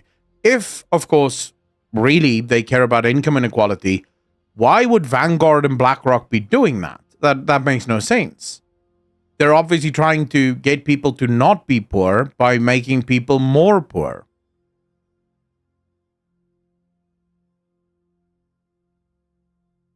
And I would also like to add, just as another added thing, when you say that those woke issues are distracting from the actual issues that matter, none of the things that you just mentioned has anything to do with the gaming industry. So by definition then, my question to you would be, why would ESG be lending money to gaming companies when gaming companies can quite literally do nothing about any of the three main issues that you're referring to? Because you say ESG, the main issues is income inequality, hunger, and poverty.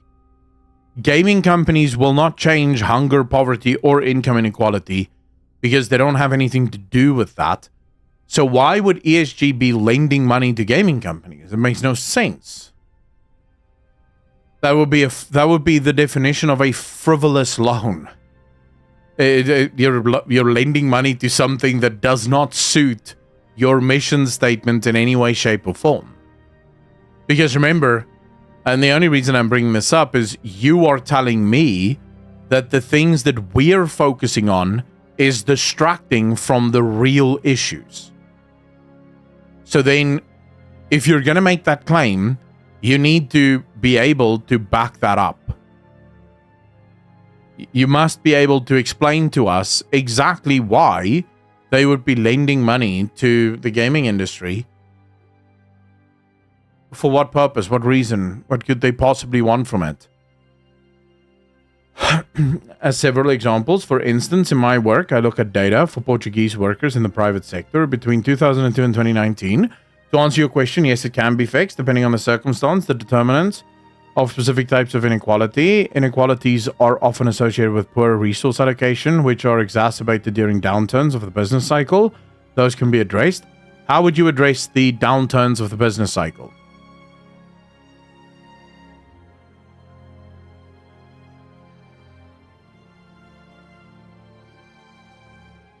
It can't be addressed, but how would you do it if you could?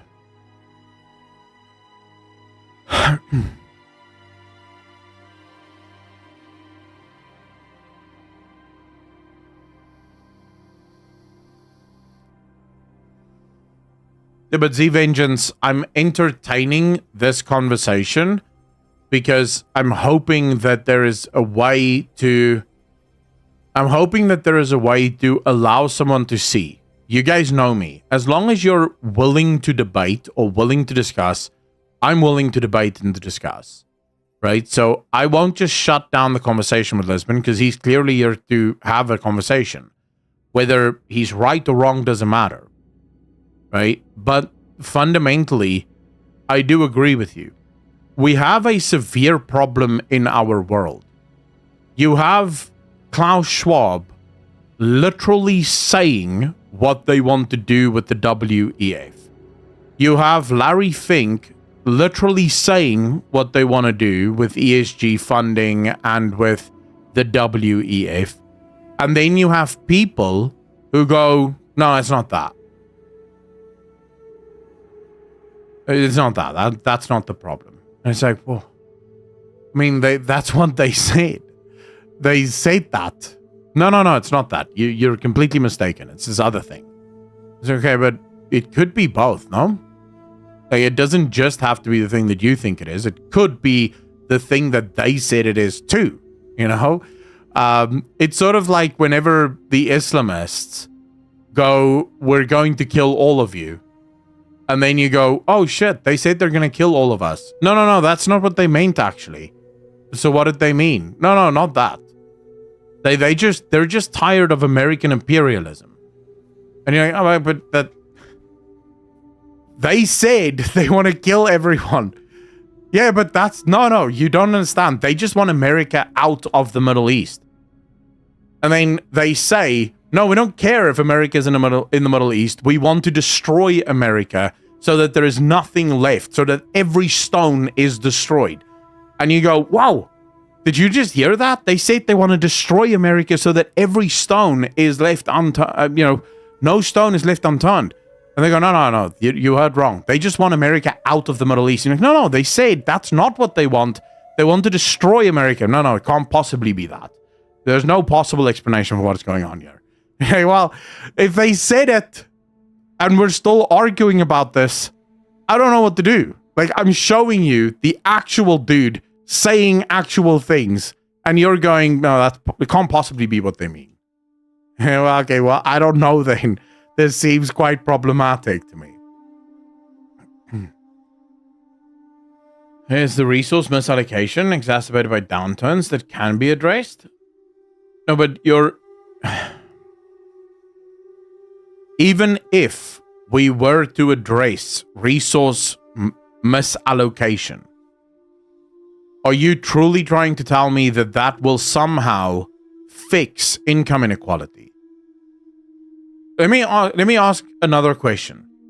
Lisbon, do you think that some income inequality is unavoidable? Do you think that there will always be some level of income inequality? Like, no matter what you do, there will always be billionaires and there will always be poor people. Do you imagine that that is a given fact? Or do you think that there is a world in which there can be no poor people and also no billionaires? Do you imagine that what world is it that you're hoping to move towards? Mary, how you doing? Yeah, welcome back, Mary. Haven't seen you in a while.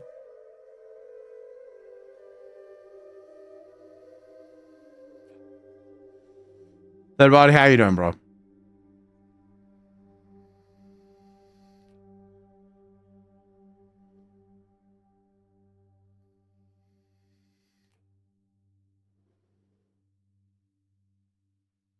Not forcefully taken or given. There will be always people with more and less.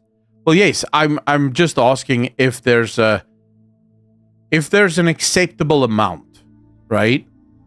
Income inequality is inherent to capitalist society and most likely in any other trading system. Going back and forth from CO to NY. Oh shit. Mary, are you alright? Need more, better education, fix food insecurity, provide sustainable jobs, universal childcare, helping people establish their savings and help reach financial stability. There are steps. So the Damazal, here's my problem with all of the steps you just mentioned. They all include the government. You want the government to do these things, right? Now, the problem with wanting the government to do these things is the most efficient government in the world. And this would be, I think it's the Greenland government, but it could be Finland. It's one of the two. They are the most efficient government in the world. And they provide 50 cents worth of services for every $1 that they collect. In other words, they're not efficient at all. That's the most efficient government in the world. We're not even talking about most of the other governments. Most of the other governments fall between 10 and 20 cents per dollar collected. The services that they give you in return for the dollars that they collect, 10 and 20%. So if all of the things that you just mentioned were to come into existence through the government, your taxes would probably have to rise to 70, 80% just to try and pay for all of this. Because government is wholly inefficient and there is an actual reason for it. I'll quickly find it.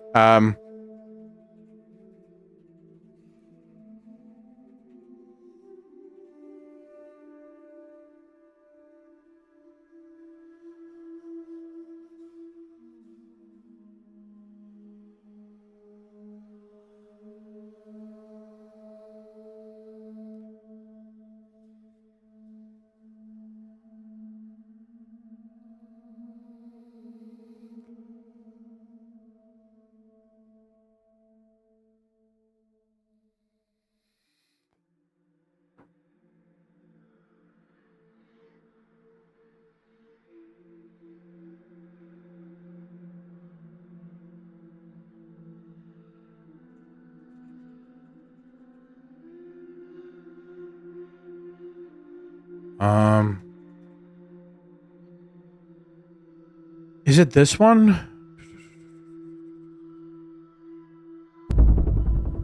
Here.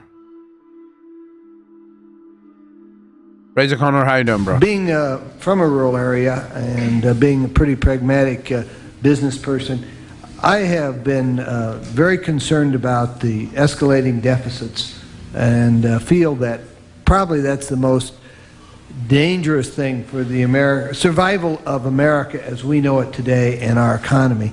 And wonder what some economists, some at the University of Illinois, which are in my district, say, well, our deficits aren't too large for our gross national product. I happen to believe they are, and wonder what your thought would be on the long-range effect of continued deficits. I do not believe that the real problem, I don't agree with you at all. Because the real problem is not the debt, but government spending. It's government spending which creates the debt that's the real problem, not the debt itself. Let me... By the way, this man is the greatest economist that had ever lived. Everyone's lives will be better just by listening to this man. See if I can put this in a very simple way. There's a certain total amount of resources that the United States has available to it. Call it 100. If government spends 50, only 50 is available for private enterprise to use or private individuals to use for consumption and production and saving, investment. Now, so far, I haven't said a word about how this 50 is financed. Whether this 50 is financed 100% by what we call taxes or 100% by what we call borrowing, it's still true that the amount available to the private system is only half of the total. And so it's this part that government spends that uses resources. Now, what about what difference does it make which way it is financed? It does make a difference. What we call a deficit is simply a form of taxation. It's hidden taxation. It's taxation in one of several forms. And maybe if it's really financed by printing money, then it's taxation in the form of inflation. If it's not financed by printing money, it's a invisible tax on all property, because you own a piece of property, but you have to figure from the future income of that property, then more of it will have to be taken from taxes in order to finance this debt that is here.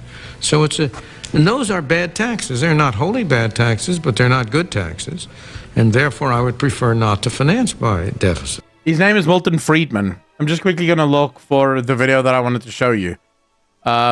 His name is Milton Friedman. I've watched pretty much every single one of his talks. He's the guy that got me out of communism.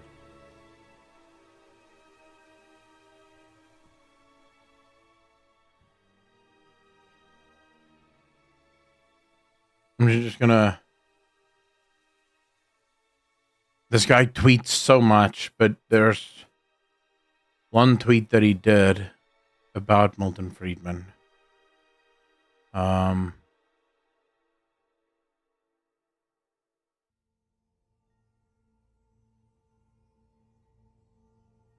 has that exact clip.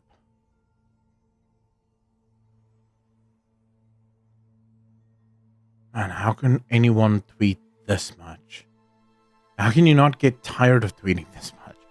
I get tired of just spending 5 minutes on Twitter.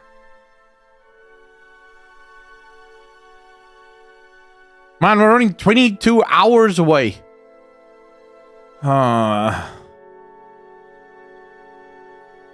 We've only gone back 22 hours. Did I like his tweet? I used to be a commie, yes. I think I may have liked it. Let's just see. Here we go. The government can spend money at no...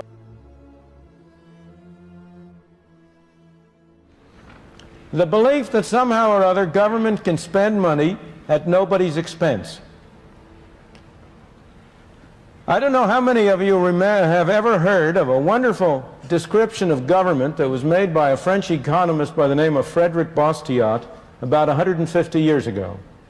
He said, government is that fiction whereby everybody believes that he can live at the expense of everybody else.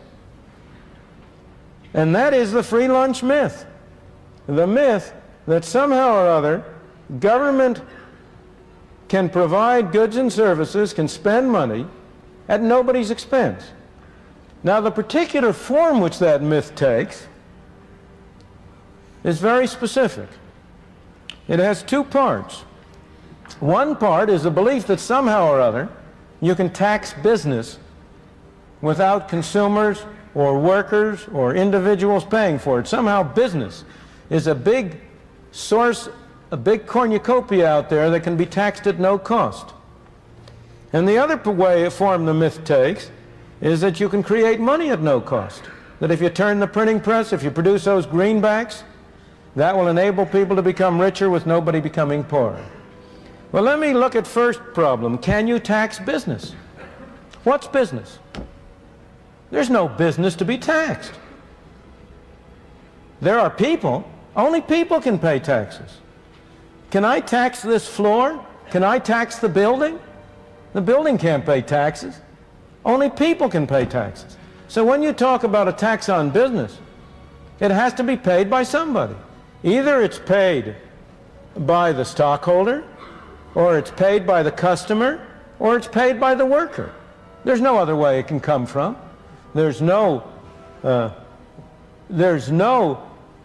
Santa Claus, no tooth fairy that's going to provide a source by which the government can spend money that doesn't come from somebody. Somebody has to pay. And yet, over and over again, you hear the claim, oh, we must not increase taxes on individuals, we'll increase taxes on business. In connection with the current discussion of Social Security, this fiction arises. There is a fiction that the Social Security tax is half on the individual and half on the employer. That the individual only pays 5.75%, the employer pays an equal amount. That's nonsense. That's bookkeeping. That's not economics. That's not reality. The part that the employer pays is part of his wage cost. If an employer considers whether it's worth his while to hire an additional worker, he has to consider as part of his cost not only what he pays to the worker, but also the extra taxes he will have to pay to the government. It makes no difference to the employer at all if he pays the worker a bigger check and the worker pays a larger part of that directly to the government, or he pays the worker a smaller check, but in addition has to send a check to Washington.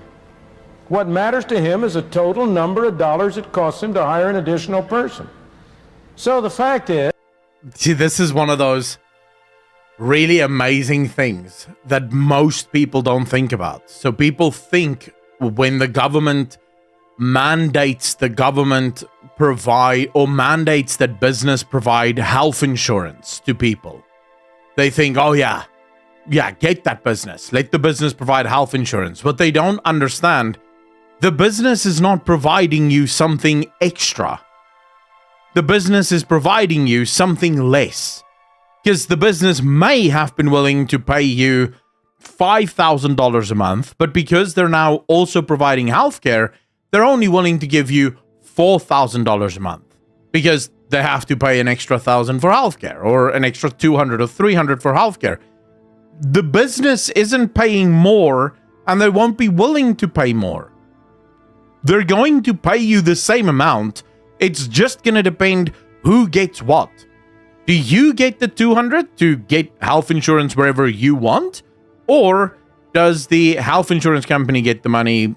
The business doesn't give a shit. As long as they're not paying you more. It's this fantasy world that thinks the government says to the business, hey, you have to pay for everyone's healthcare. And then somehow the business goes, man, we're going to pay this guy $5,000. I guess we have to pay him $5,000 and then also pay his health insurance. No, that's not how that works. The business is still just going to give you $5,000. They're now just going to give you less cash. Yes, the logic is, the reason is that the so-called tax on the employer is paid by the employee. Yep. Now, this has always been clear from economic reasoning, general economic reasoning, but it has also been subjected to empirical test. And a book, even from that temple of belief in greater and bigger government, the Brookings Institution in Washington, published a couple of years ago, demonstrated empirically that the tax on the employer was really paid by the employee, that it was shifted to the employee, and it can't be any other way, as you will see if you think about it. So business doesn't pay that tax. And yet, despite this, You have the great move in Congress right now in remedying the problem of Social Security to impose a larger fraction of the tax on business on the alleged grounds that somehow or other that spares the worker. It doesn't have any such effect. It reduces the incentive to hire people and thus is imposed on the worker. But again, if you look at the taxing corporate profits, the distinction you have to draw is between who writes the check and who fundamentally bears the cost. It may well be that an official of a corporation writes the check for the tax on profits, so-called profits. He writes the check, but who pays it? He doesn't pay it. Here is a poor fellow who may be earning a modest competence. He may be writing a check for $10 million. That isn't coming out of his hide. Where's that $10 million coming from? It has to come from the proceeds of the goods and services which the enterprise sells. And that $10 million is $10 million less available either for cutting prices or for paying out dividends or for paying wages and salaries. It's the interesting sort of dilemma. There's a lot of people that went through what I like to call government-sanctioned propaganda centers, or what most people refer to as schools. When you go through the government-sponsored propaganda center, you end up leaving there with this idea that the government wholesale is relatively good. The government just wants to provide good service, wants to provide good lives. The government really just wants to be good. And sometimes things can happen, and maybe you get a really bad prime minister or a really bad president and he does bad things. But most of the time, the government wants to be good. They want to help you. When you leave a government-sanctioned propaganda center, you also leave with this idea that business is bad, big business is bad, billionaires are bad, millionaires are bad, poor people are good, because for some reason. The issue, of course, is that none of that is true. All of that exists in a complete fantasy land that you've bought into because your teachers told you this one day when you were at school. Fact of the matter is, when you tax business at 20%, all of their prices, every last one, will reflect the 20% tax. If you increase taxes to 40%, every item that business sells will reflect the 40% tax. This is basic economics. If you make taxes higher on the business, they will literally just increase their prices. They're not morons. They still want to make... If I made 20 million profit before the increase in taxes, I am going to adjust my pricing such that I make 20 million or 22 million or 23 million after the adjustment to taxes. But I still want to make my profits. I'm not going to take a knock on profits. Now, you could make the argument and say, well, the government should stop them from doing that. But every single time the government involves itself in price controls, you have famine. Every single time.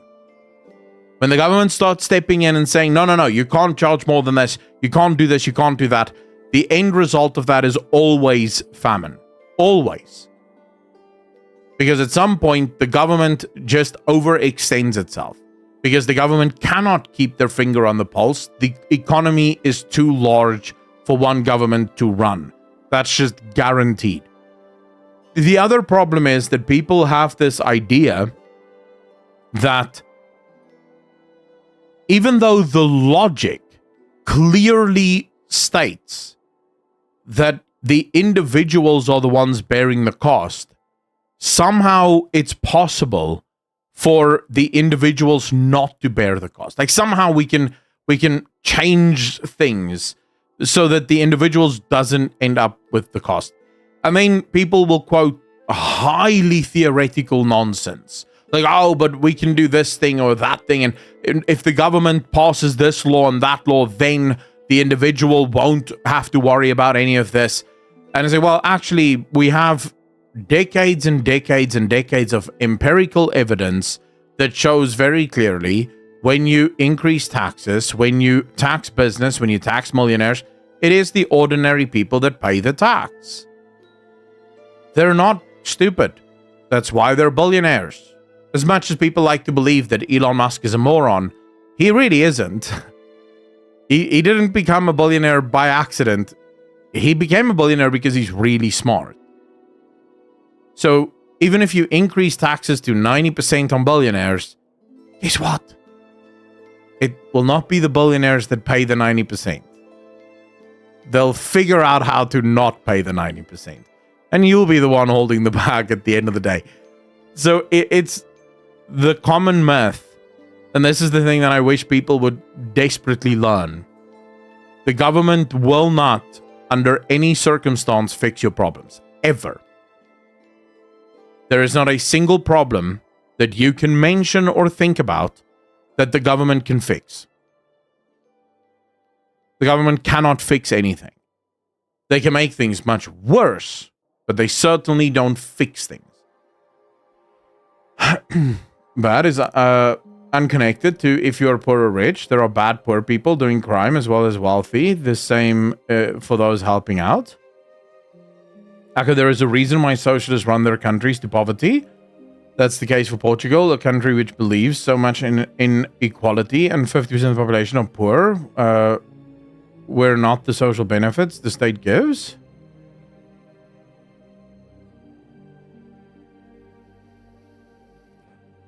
Exactly, intensifies.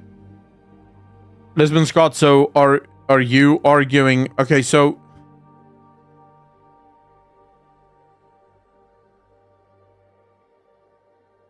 you see, this is why it is impossible to argue with socialists.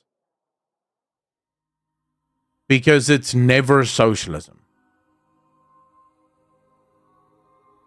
It doesn't matter how many examples you give, as I said before. You tell a socialist, look at communist Russia, look at what happened there. Well, that wasn't real communism. Well, what about China? No, it wasn't real. What about Cambodia? Wasn't real. What about Uganda? Wasn't real. What about Cuba? Wasn't real. What about Venezuela? Wasn't real. What about this country, that country? What about Italy? No, that wasn't real socialism. What about Portugal? No, that's not real socialism. What about this? No, that's not real socialism.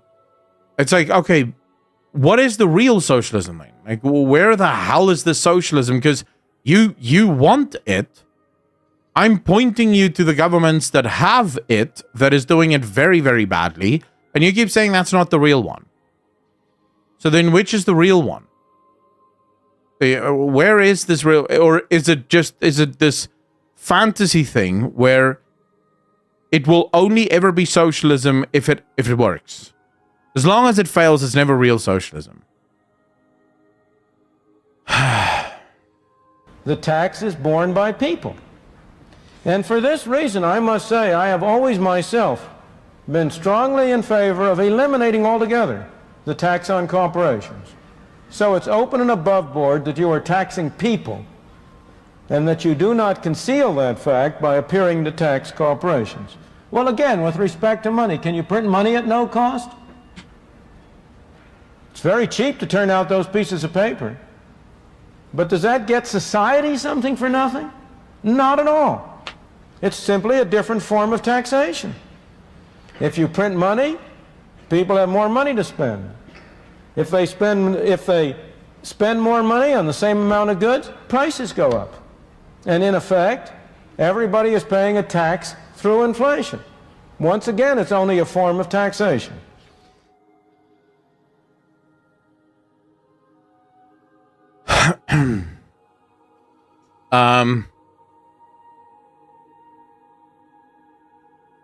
So Lisbon Scott, I spoke about socialism because throughout our conversation, your solutions has been government based, because none of the things that you want to do can be done societally. It's not natural things. The government would have to implement them. That's socialism. So me calling you a socialist is merely born from the fact that you speak like a socialist. If you don't think that you're a socialist, then you have to explain to me how you are not a socialist. because you have come up with a lot of solutions throughout the course of our conversation, but all of your solutions are government mandated solutions. Socialism is the control of the government, of the control by the government of the economy. So whenever you want a government control for something within the economy, that is socialism. That is a socialist policy that you are trying to implement. Now, you get people that are varying degrees of socialist. You get the full-blown socialist that wants the government to control everything, i.e. China, Russia, and the rest. Or you get people that go, oh, I'm a mixed market socialist. So I do want some free market, but then I also want socialism. So basically, you have the people that want absolute famine as quickly as possible, or the people that want famine slowly. But it all leads to famine. But it's sort of, you pick how fast you want to get there.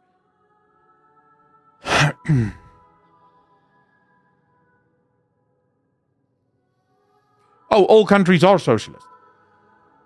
This one's got, there's no reason why you would believe that all countries are not socialist. Why do you think the whole world is getting poorer? I just told you. You can either go bankrupt quick, or you can go bankrupt slow, but any form of socialism will always lead to bankruptcy. Always. Oh, don't make any mistake. There are no capitalist countries in the world anywhere. They don't exist. This is why I always find it baffling when Americans go, oh, it's capitalism, it's capital. And I'm like, where? Where is this great capitalist state that you're referring to? America is one of the most regulated markets and countries in the world. Like, there's no capitalism in America. Like, some parts of America is more regulated than Europe, and Europe is almost full-blown socialist. So, yeah, I 100% agree with you. Like, the whole world is socialist. Yes, absolutely. We agree.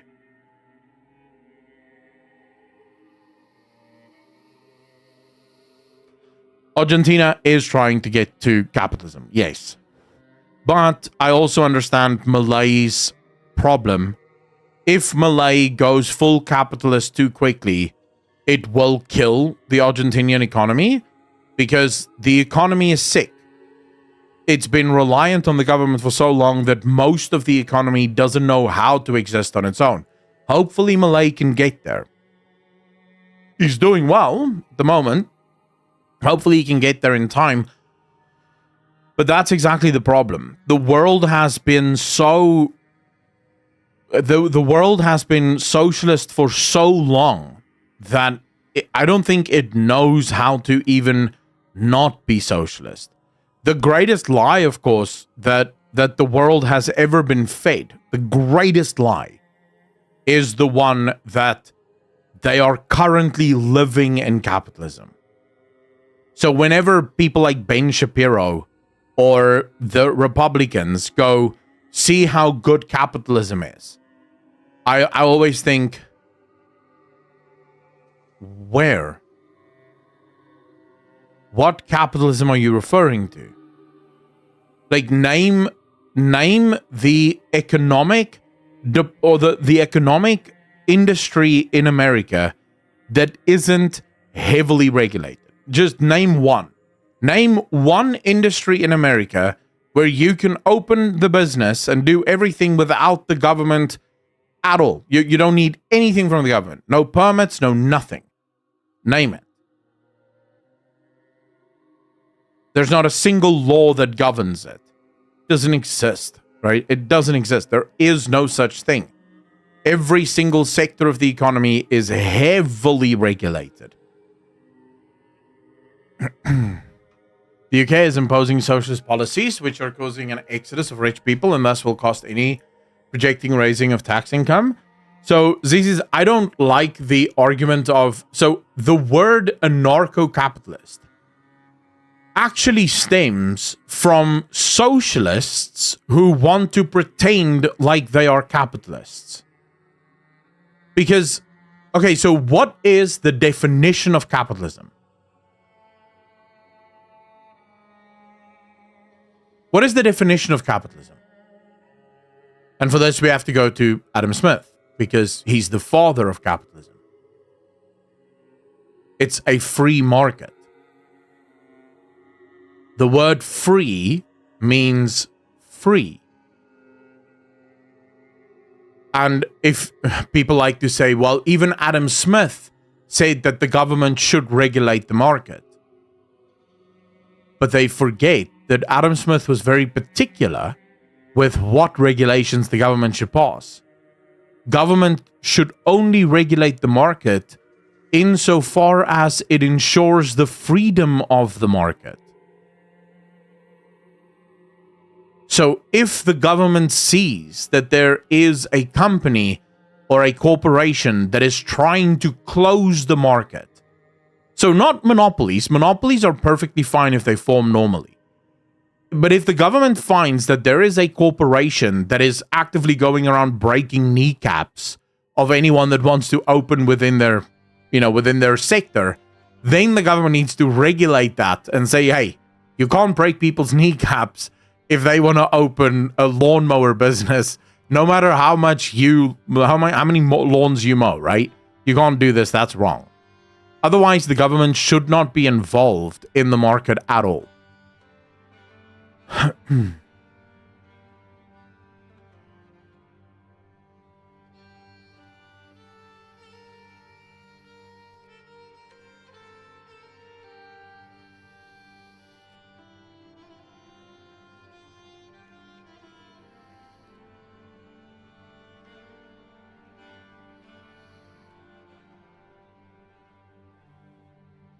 Kiribati is pretty poor. Kiribati has very high government spending, but you also have countries like Italy, Greece, and France, and the USA follows after some other European countries.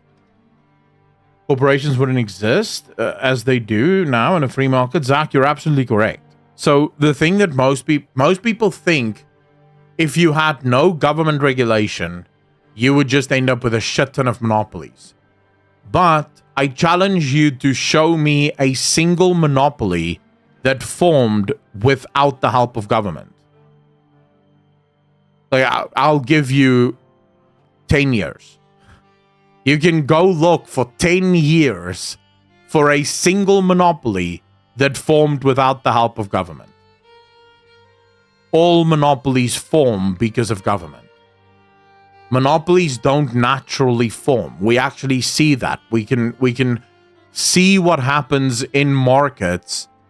Almost always, what happens in a natural market is when a company reaches a certain size, it leads to spin-off companies. So what ends up happening is, as the company goes bigger and bigger and bigger, a new company starts up that does pretty much the same thing. So then they start competing with each other. So this company loses some customers and this one starts getting some customers and they reach a bit of an equilibrium. Then they start growing again and you see more spin-off companies. Now, that does mean a lot more chaos in the market. So what ends up happening usually is eventually you have like 10 companies that just keeps growing, and then eventually one man makes a mistake and the bubble crashes, right? The bubble bursts and then everything's just lost. And maybe one or two companies survive and the whole process starts over and over again. But we see in a natural, when business is allowed to just operate, and there's good reason for it, as a company starts getting bigger and bigger and bigger, their services tend to get worse, right? So they're no longer as friendly with their customers. I'll give you a great example. The largest supermarket in South Africa is a supermarket by the name of Checkers. ShopRite and Checkers. They're the largest supermarket in the country. And they are a massive conglomerate. Every single Checkers in the country is owned by head office. They don't do franchising, none of that shit. There's another one that's smaller, but it's still pretty big. It's called Spar. SPAR. Spar. Spar is fully and wholly owned by franchisees, right? So it's normal people that own a franchise of Spar. When you go to Spar, the people are mega friendly. like super friendly. You walk in there and everyone's greeting you. All of the people, the cashiers and things are very, very helpful, always smiling. You go to the bakery or to the deli and they're friendly. They're trying to help you. When you walk into Checkers, and literally the two are in opposite directions of me, equal distance. So I go to both depending on what I need. When you go to Checkers, not a single person smiles. The service is mega bad. And it's not just this Checkers. Every Checkers that I've ever been in the country has the exact same thing. The service is ridiculously bad. No one actually gives a shit about being there, and there's a reason for it. The people who run the store, it's not their store. They're just working for head office. So they couldn't give two shits whether the people are friendly or not friendly. So when spin-off shops open up, people tend to go to those shops instead because the people are friendly, the people are nice, the service is better. And this happens when a business gets too big. The customer base just gets way too large for you to still provide the same level of service, and businesses tend to get far worse as they get bigger. You end up with way more inefficient employees. You end up with way more losses and brokerage costs because the business is getting way larger than what you can actually afford. And that's without the involvement of government, you would die, or at least you would lose that dominant position. Disney absolutely did not do it without government. You should go look at the Disney files. No, Disney had a lot of help from the government, actually. I believe specifically from California. No, there were a lot of deals between Disney and government. And then Microsoft, it's interesting that you would note this. So Microsoft comes onto the scene and they offer what? What's the big thing that Microsoft did that sort of made noise around the world?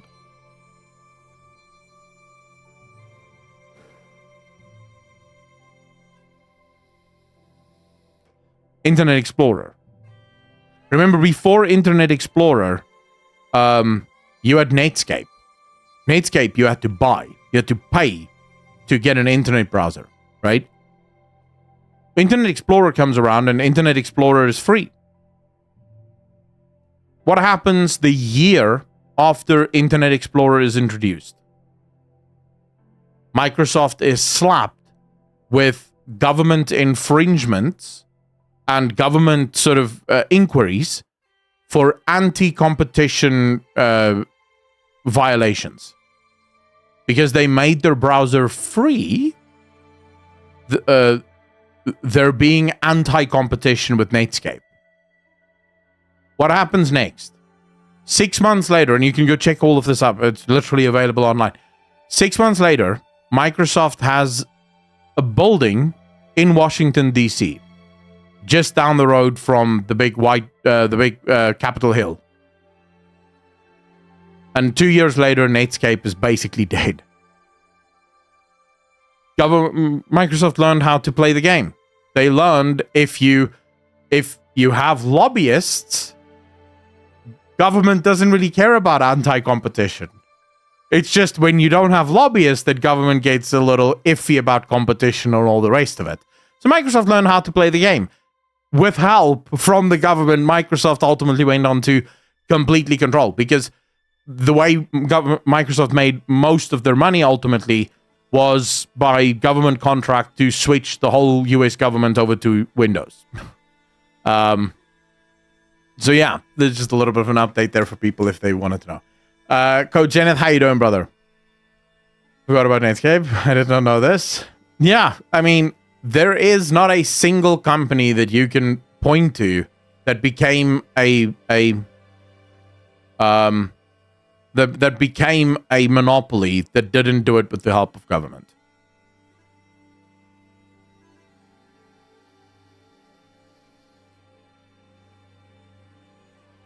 Stanmas, you are correct. Browsers should have been free, but remember at the time, Netscape didn't have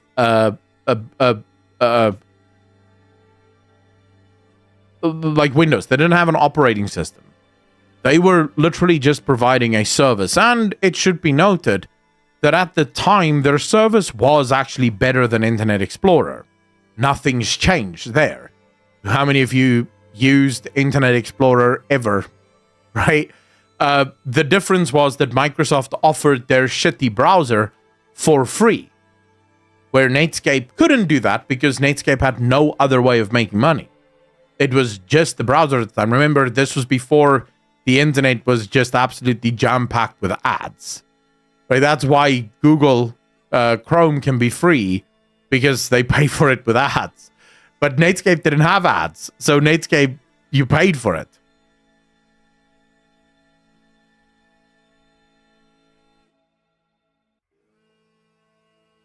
Thunder, I wonder what's going to happen with SteamOS. Like, I'm absolutely... I'm very interested to see what's going to happen with SteamOS.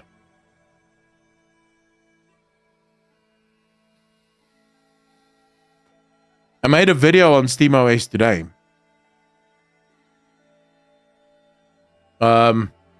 It's going to come out in about, let's say, 6 hours and 15 minutes. Everyone thinks that SteamOS may actually come to PC. Like, there's a bit of an aura there where people are almost convinced. Okay, so SteamOS, already, most of the handheld manufacturers, sadly, this is information that I learned after I already uploaded the video, but all of the handheld manufacturers around the world are switching to SteamOS away from Windows 11. So basically, in the same way that Steam owns the gaming market on PC, because how many of you use the Xbox Store or the Microsoft Store? No one buys their games through Microsoft Store. We buy it through Steam. Soon, SteamOS will control the handheld market. And basically, I can't help but think, how many of you would switch to SteamOS if it offered things like, so if SteamOS came out with a sort of their own version of Office and maybe a couple of other features that Windows has, or programs rather that Windows has, that would be a bitch to get working on Linux, how many of you would make the switch to SteamOS?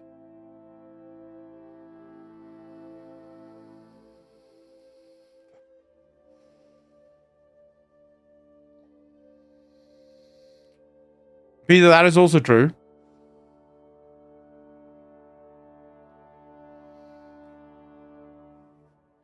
So ZZ, that's literally why I said some other features that or some other programs that needs to be able to run on it, because I'm right there with you. If this PC was only to play video games on, I would make the switch tomorrow. But this PC isn't just to play video games on. I also stream on this PC. Streaming from Linux systems is a bitch, right? Because OBS doesn't really natively work on Linux. So whenever there's an update, you have to wait very long to get it because they take a while to get stuff going. Most of my peripherals and the software that I use are not Linux based. So getting them to work would be a bitch.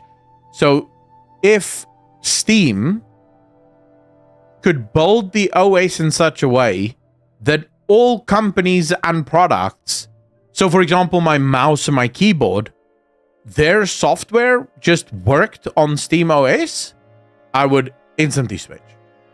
Instantly. Because SteamOS, let's be real, most of us use our PCs purely for gaming. SteamOS is built for gaming.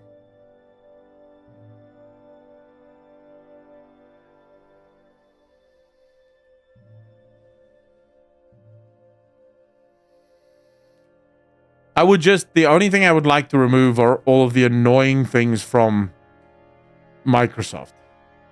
Like their efficiency mode. Dude, I never knew how much I hated the word efficiency until Windows 11. Their efficiency mode sucks.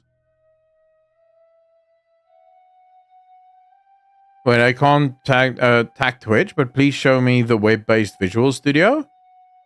What Visual Studio, Peter?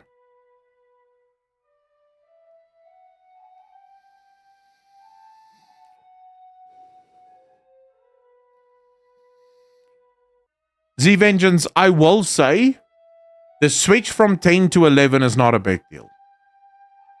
In fact, I hate 10 as much as I hate 11. Oh. It was Z Vengeance that offered that posted this. But I have the subscription for it, so I just have it.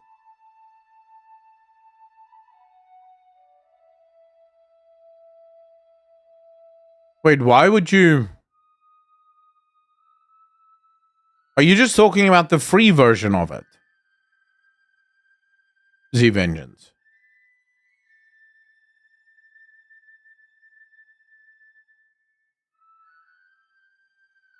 Ten is just 11 without all the annoying new features. Pretty much. I have Windows 11 even more when you can't cut the dangly bits out of it. I hate Windows 11. Only for this. I'll show you what I'm talking about.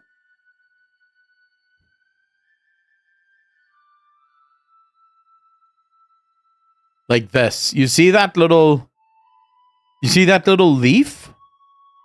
I hate that little leaf. And you can't turn it off. You can't turn off the little leaf. The little leaf means that it's running in efficiency mode. What it means is it limits every single feature. And it makes it a hell of a lot worse. So everything is slower. Everything takes longer to upload. Takes longer to download. Takes longer to open. I literally had to download a program. So I have a program here called... This is the program I'm using.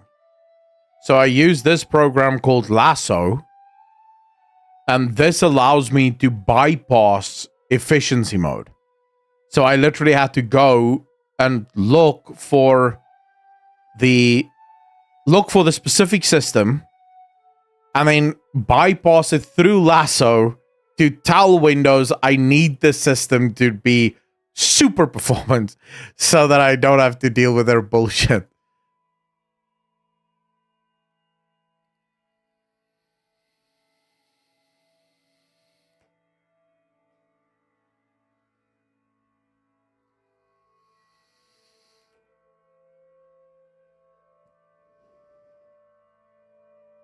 But yeah, I hate this efficiency mode, man.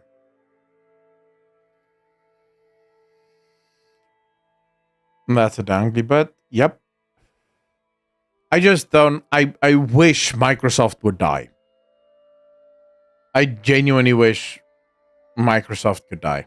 It just seems like such an unnecessary company. Nothing about Microsoft makes me happy.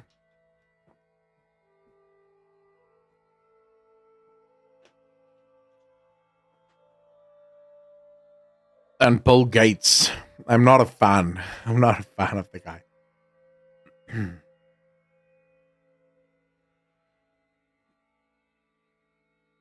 The VS Code, not Visual Studio.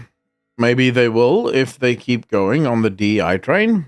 Thundercool, the problem is that the way Microsoft and Google and all of the rest of them make their money, it means they don't really give a crap about you or me. Microsoft doesn't make their money through Office or through Windows or through any of that.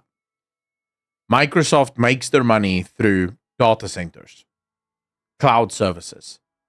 So from Microsoft's perspective, whether you or I hate the fact that they're DEI, most businesses in the world, or a lot of businesses in the world, use their cloud services. You know, like, I know so many people that work on Azure, which is literally Microsoft. So they make all of their money through the cloud. They couldn't care less about Windows. You You know, even if all of us stopped buying Windows, Microsoft would still make bank because of their cloud. It's the same with Amazon. Amazon makes all of their money on cloud. The business part of it, the one that we see where we buy and sell stuff, that's sort of like a side business. That Jeff Bezos just does that because it's fun. He doesn't have to do that. He has the cloud business that really makes the big bucks. The side business is just for funsies. Do you think SteamOS can change that? No. Steam doesn't have cloud services. They have their own cloud, but they don't have cloud services. Not in the way that... Plus, you're sort of in that sunk cost fallacy area there. So when I spoke to my brother, for example, that uses Azure, and I was like, would you guys ever use anything else? He was like, no. We have thousands of reports and things tied into this. Right? There's hundreds of businesses that they do data analysis for. For them to try and switch to another cloud service would be nuts. It would literally take them years to get everyone over, because the language is different, right? The ecosystems are developed. Different. You asked about iOS. I think I'm well known as a super hater of Apple. I can't stand Apple. I genuinely think Apple is the most evil company in the world, even worse than Microsoft. And for one reason and one reason only. I can't stand the ecosystem that they created. I don't mind the fact that they have, they have their phones and people want to buy their phones. What I hate is the fact that their ecosystem is so closed that no one else can really play. You look at Android, their ecosystem is completely open. Everyone can play, everyone can be a part of everyone. I can use WhatsApp and I can communicate with someone on a Windows phone the same way I can communicate to someone that isn't on Android, right? Everywhere. Because the ecosystem is open. Whereas for how long did it take before you could even send messages to people through... Well, I don't think you can even now use Apple's proprietary bullshit. Like, what's it called? iMessage or some shit? What's the one with the blue bubble or the green bubble or whatever it's called? I don't think you can use that if you're an Android user. That's just for Apple.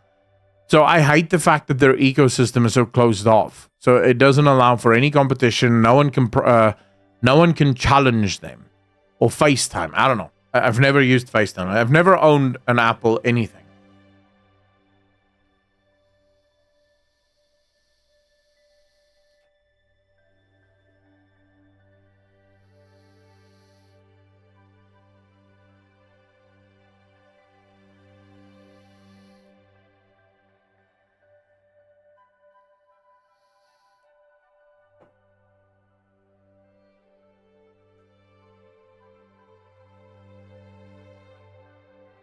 Brian, and that is true.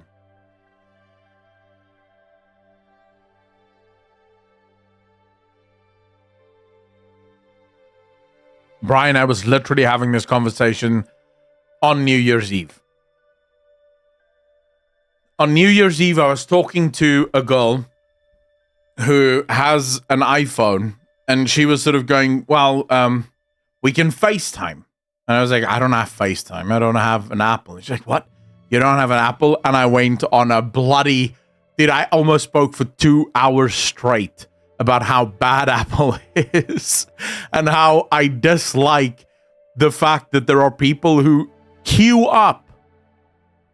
There are genuinely people who every year go and stand in a queue so that they can give this evil company money to buy a phone that isn't actually even better than the phone that they have right now. It's the same bloody phone. It doesn't do anything better, except for this one that you have now can zoom in 400%. You can actually look inside someone's sweat glands with this one. Say, well, why do I need this? This is bullshit. I already had a good camera. This one is just excessive at this point. Like very soon you're gonna have an Apple phone camera that can zoom into someone's skull. I don't know what the next step is. I'm sorry. How many people pre-order WoW expansions? Z-Vengeance, but remember, a WoW expansion at least is something new. Now, if for no other reason, there's a new story, there's more quests, there's... Most iPhones is nothing new. It doesn't provide anything new. It's the same shit. It's just slightly repackaged. That I don't use because I don't have anything to take pics of. Take pics of your dick, man. I still like my Apple better than this Galaxy trash I have now. You take that back, Kimmy. You take that back. You enjoy that Galaxy that you have now. You enjoy it. You look at it and you go, I love you, bro. Like, I don't want to hear any of this nonsense trader bullshit. You just got out of it. You just need to get rid of the Stockholm syndrome and you'll be fine. You'll be fine. You'll be celebrating it soon. With phones for every several or so years that I really don't bother with constantly upgrading yearly. I mean, the phone that I have is an A31. It's like, I think this is 5 years old or some shit like that. But it serves me well. The battery lasts 2 days. And this phone is 5 years old. And to this day, the battery lasts 2 days. It works, Gilgamesh. It does the job. I don't care. Like, I was thinking about upgrading, and then I thought to myself, wait, why am I exactly upgrading? Because what I do on my phone is literally I text people. And this one does that. I don't care what it looks like. I'm happy with this phone. It does the job, and I know it. I don't have to learn anything new.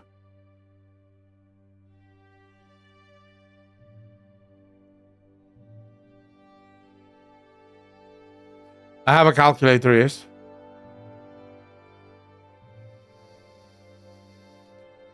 There was a time when I was young where I would upload, because when I turned 18, no, when I turned 20, I got my first phone, because then you could have phones. My dad got me a contract phone. I remember I had 400 minutes per month and 200 messages, SMS back then, right? I don't know if you guys even remember SMS, but I had 200 SMS and 400 minutes that I could call. And on South African contracts, you could upgrade every 2 years. And I remember I was so excited when I could upgrade every 2 years. Like I was, and my dad kept paying for it well into my 20s. Even when I was done studying, he just kept paying for the phone. And every 2 years, I would be so excited. I would be looking at all of the phones. And then eventually my dad stopped paying for it. I also stopped upgrading. Like as soon as my dad said, well, I'm not paying for this shit anymore. You're a grown man, pay for yourself. I was like, well, I don't need a new phone, actually. I'm fine. I was hyped when I got a phone that supported MMS. I use my phone to access Azure portal when I'm on call, so that's fun.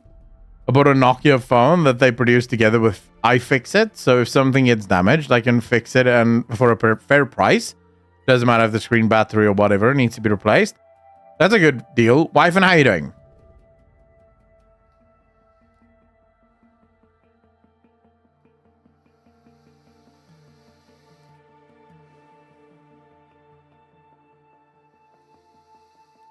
Motorola. Wow, there's a word I haven't heard in a long time. The Motorola. This was still flip phone territory, no?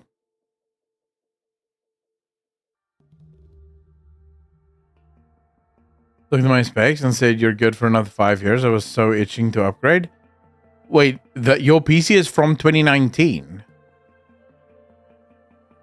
No, Kimmy. There's no way that you're good for another 5. Is that for gaming? What specs do you have?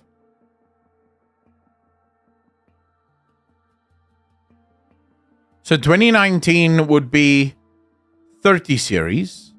shortly before the 40 series, I think. No, 2019 wouldn't be. No, 2020. I think it was 2020 when 30 series came out, no? So that would still be the 20 series. Yeah. No, Kimmy, you need to upgrade. Kurunas, how you doing, bro? Only when it comes to graphics cards and PC shit. I watch a lot of PC videos, like tech videos and shit. No, you need to upgrade. 2080 is bad. Get yourself a 4080. They're going to be pretty cheap soon when the 50 series comes out. Get yourself a 4070. No, actually, you can get yourself a 4070. If you have a 2080 Ti, I think 4070 is better than that. Although, I might be mistaken. No, it will be, because the RTX will be a hell of a lot better. I would go for the 4070 Ti. They're not that expensive, I don't think. What's the pricing on the 4070 now? Hold up. I'm checking.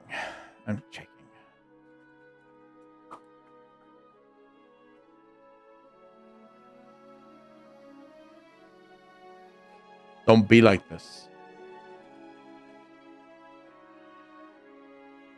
Here we go.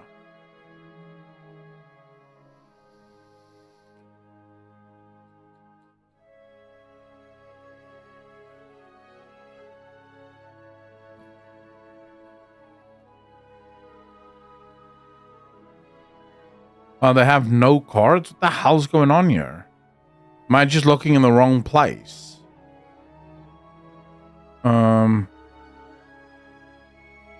Why is this capped? What are you guys playing at?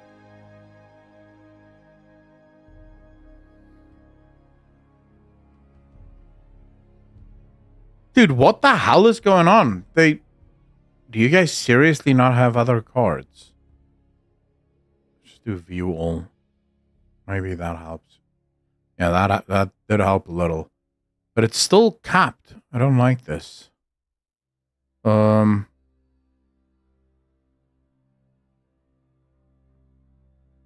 can't use these. 3050. Price this way. Holy crap. Yeah, these cards are not for sale. The RX 790 or 7900, they're shit. Wait, why does South Africa have such... Why is the stock so bad? Dude, something's seriously wrong here.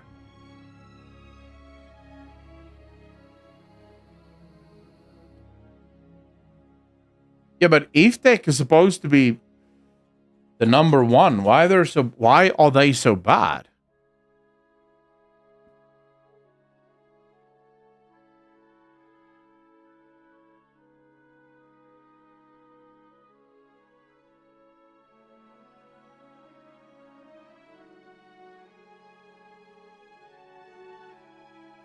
Quadro cards. Wait, is there a way to...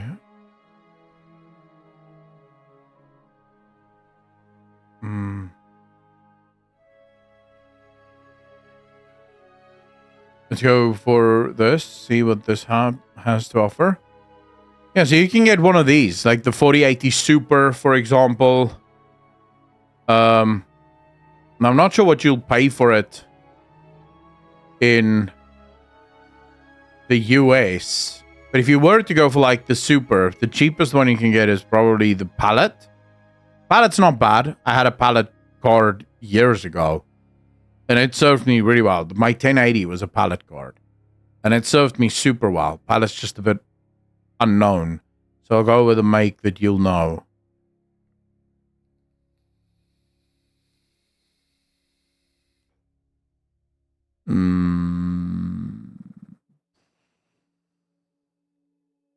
Let's show this 24K. So USD to Rand. And we'll say 24. About 1,200 US dollars. But it's going to be cheaper, I think, for you. Because we still have 40% import tax on that bad boy. Yeah, I think the 5090 is going to be mega pricey. If I were to look, let's say, here we go, the 5090. They don't even have prices on this yet. That's scary, man. Like, that's scary. The 5090 doesn't even have prices on it yet. This is sick.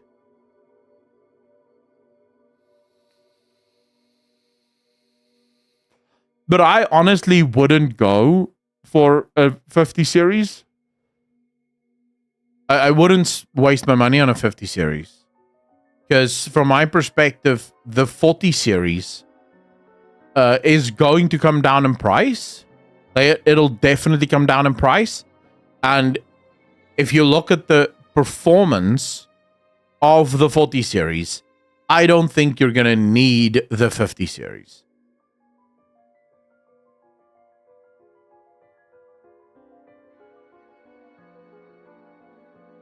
$3090 hit SA and it was $50K, then dropped down to $35K a week later. Dude, South African pricing is nuts.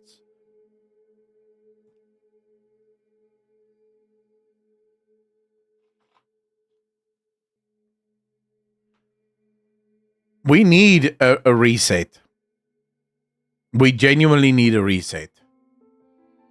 This is not sustainable. The pricing on GPUs is just not sustainable. We can't keep doing this.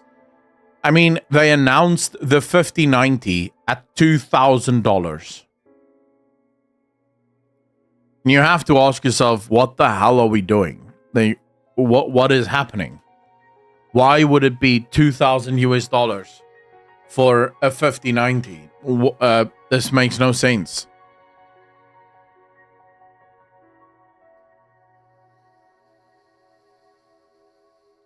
Jesus, I'm more referring to the consumer market.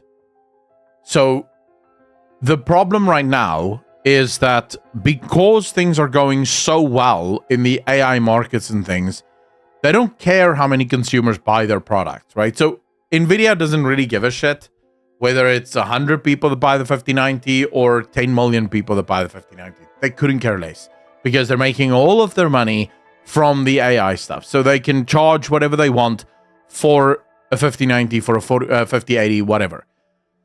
But I have a sneaky suspicion that the party will not last. I do think that this party is coming to an end. Now, I should make this clear. I judge any and all human beings when they buy the 90 series or the 90 edition of any series. It's the same with the 3090. I had the money to buy a 3090. I went for the 3080. Technically, there is no conceivable reason for you to buy the 90 of any of the cards. The 90 is overpriced for what you get. It's always been the case that you pay for the 90, but if you buy the 80, you're getting everything that you could possibly use it for out of the gate, right? You are getting all of that. The 90 gives you a bit extra, but most of the extra that it gives you is going to be unnoticeable. It's not stuff that you're really going to notice. Like, do you really think that the difference between playing a game at 180 frames per second and playing it at 220 frames per second, do you think you're going to notice that? No, it's the same thing, right? Your eyes are not going to see that. And that's usually where the 90 series lands, or the 90 edition lands.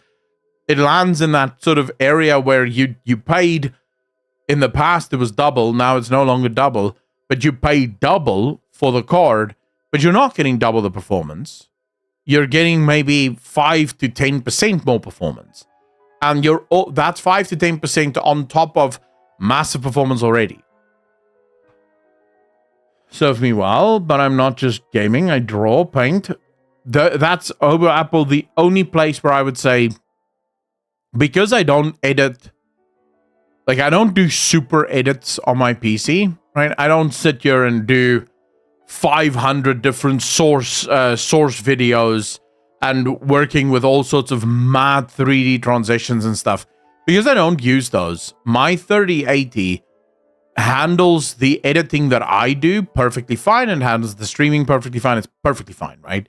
But if I were someone that uses Premiere Pro, and I also use After Effects, and I also use a bunch of others because I make these giant 3D renders, then yeah, absolutely get the 90, because the 90 has more RAM or more memory, and that memory really makes a difference when it comes to rendering things like 3D. But for me, for just gaming, I genuinely wouldn't use the 90. It's overpriced, it's a waste of money. You could use that money on something else.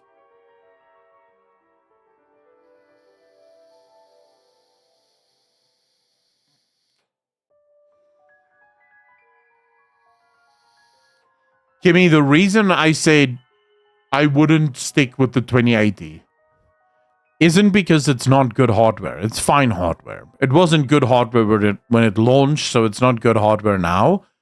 But it wasn't good hardware because it was wildly overpriced for what it could do.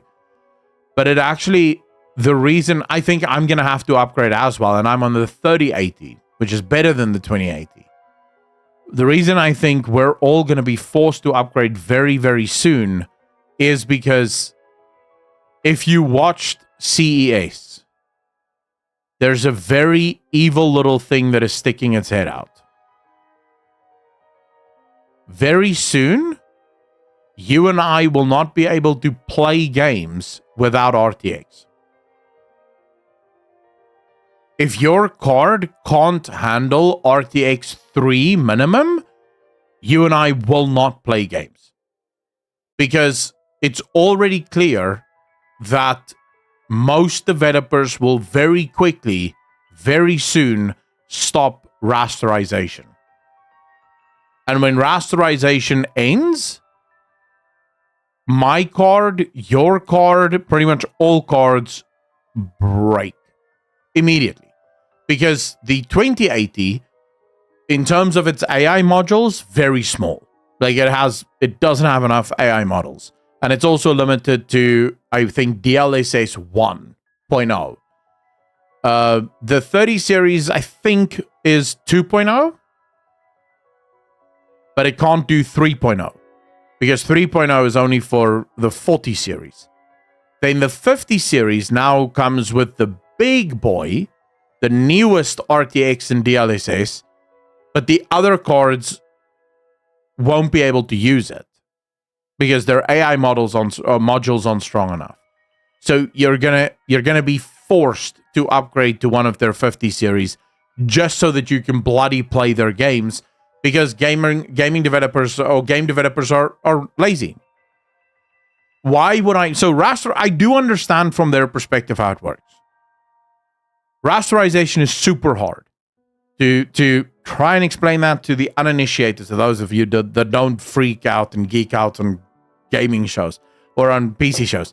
Rasterization, if you want to rasterize a scene, you physically have to go in there and you have to add all of the color, all of the lighting angles from every angle. So let's say, for example, you have a scene where the guy's going to stand in the room and he's going to walk around a table.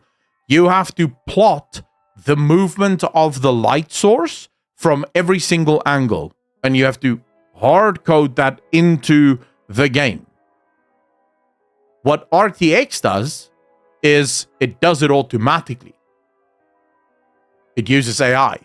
So you as the developer don't do shit.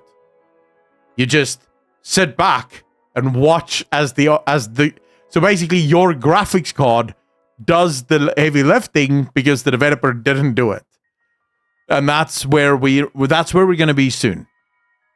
If you want to play a game, rasterization will look like absolute ass because there will be no color in the game. The light will not be there. So you're going to look at a game and it's going to look unfinished because it is unfinished because they didn't do any rasterization. Forced to upgrade to play what? AAA slop? No thanks. You'll still be able to play indie. I think a lot of indie will continue to do just normal indie stuff.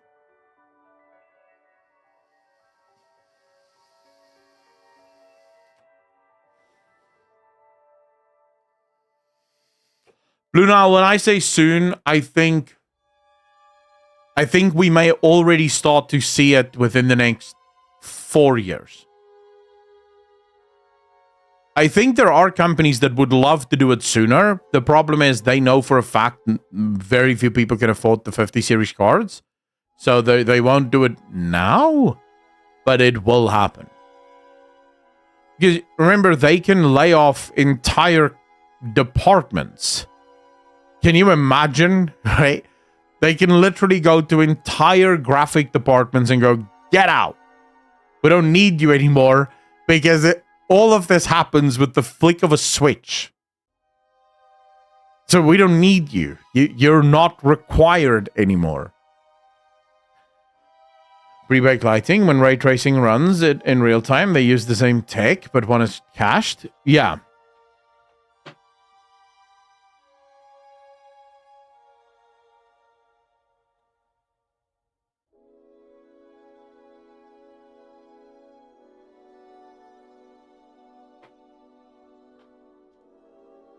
Consoles are also getting good. I don't think I shouldn't say that.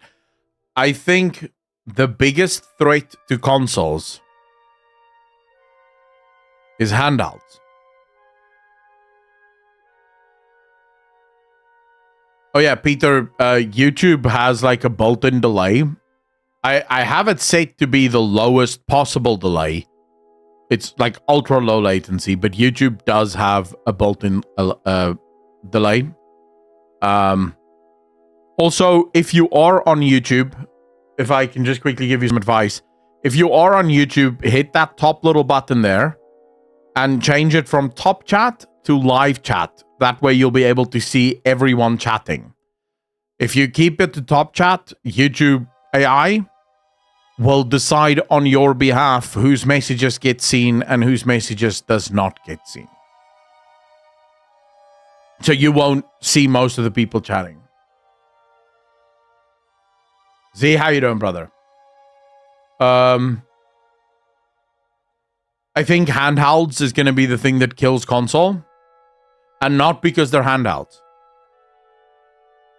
Because of Steam Deck. Have any of you seen how powerful the Steam Deck is?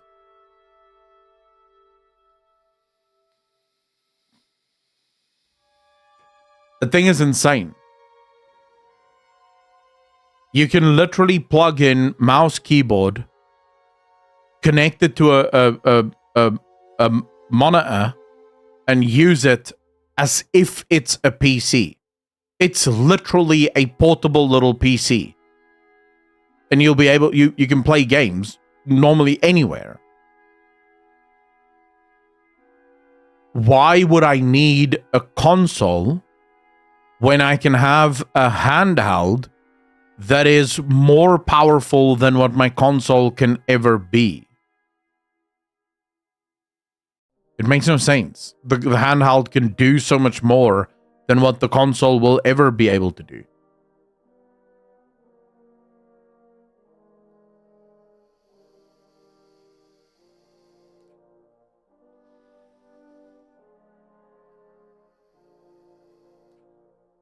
The ROG Ally is even more advanced, and if the ROG Ally moves to Steam OS, yes. Absolutely, right? Because Steam OS is already so much more powerful, and it really unlocks it, which means very soon you'll be able to pick up a handheld for, say, $800, $600 to $800, maybe $900, and it will absolutely shit on any console. And what's more important, you can play it anywhere. Your console, you can only play when you're home. You can literally take your handheld and go somewhere and you'll be able to play. Get home, plug it in, and you'll be able to play.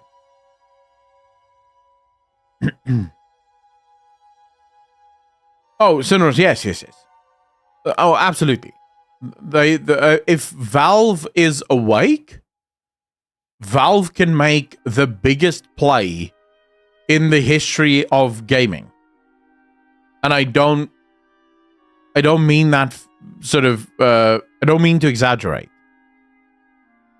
If Valve plays their cards right, they kill console.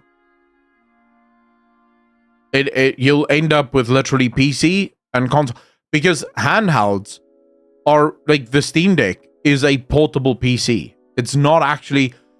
In fact, it's Valve themselves that said it. When they asked, Valve said, "We don't consider this a handheld. We consider it a portable PC that you happen to be able to use as a handheld."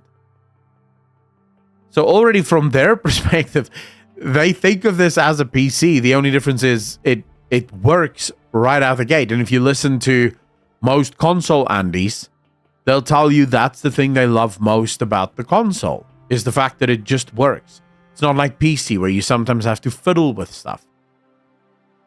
Even though as PC gamers, that's the part of PC games that I like the most, is that sometimes I have to fiddle with stuff. But when it works a hell of a lot better than any console game. But you know, you don't have to on the handheld.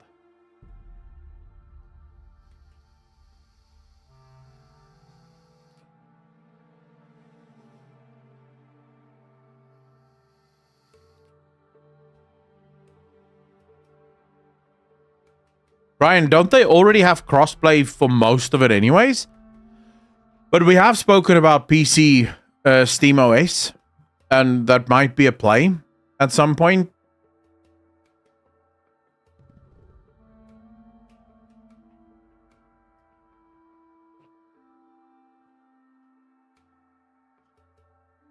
I wonder, so I think actually in this case, the Demoiselle, I think Nintendo's sort of almost Apple-esque kind of way of trying to praise or trying to save their own little ecosystem might be the thing that kills Nintendo. At least in the short term. I don't know. The Nintendo fans are pretty rabid, so they might not necessarily die fully, but yeah, the only thing I can see that can really screw Nintendo is the fact that they're so protective of their little ecosystem.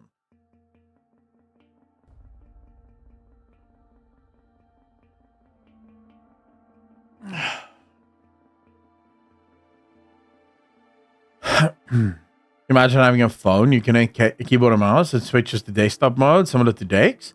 When you connect the controller, it switches to console mode. Chuck, just the fact that you said imagine having a phone is what triggered me. I'm sorry, I'm a Blizzard gamer. That is a very touchy phrase that you just said there.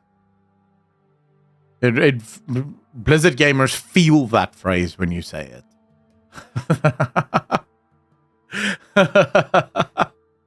We feel that, bro. Like, that triggers us. Don't forget, the only reason $60 is a baseline price for games nowadays is because Nintendo in the 90s. I wouldn't be surprised. But a legal version would still be nice. I do think we are moving in that direction, to be very honest and serious now, Chuck. I do think we are moving in that direction. I see no reason why eventually handhelds won't just be your phone and your PC and your everything, right? I see no reason why that wouldn't happen. I can see a world where PCs will genuinely just become enthusiast-grade technology. You know, so someone like myself will always have a PC because I'm a bit of an enthusiast. I like PCs. I like building them. I like putting them together. I like fiddling with them. They're fun for me. But I can very easily see a world where most people don't even bother. Because I can literally go down to the store, or I can literally just go online, order a ROG Ally, or order a Steam Deck 4, and it has all of the performance, all of the power, and it's just, that's my PC. No, I don't give a shit about it because I have my mouse, I have my keyboard, I just plug it in and I play.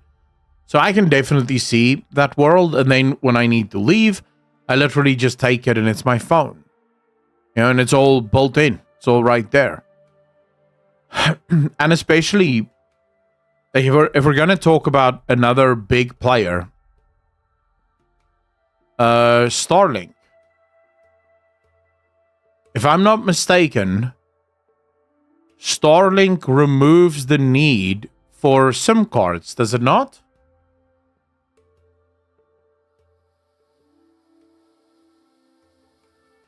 I don't think you need a SIM card for Starlink. I think Elon Musk explained that it literally just works wherever. I mean, and if that is true, then you don't even need a SIM card for your handheld. You literally just have Starlink. So if you want to make a call, you're just doing it via satellite.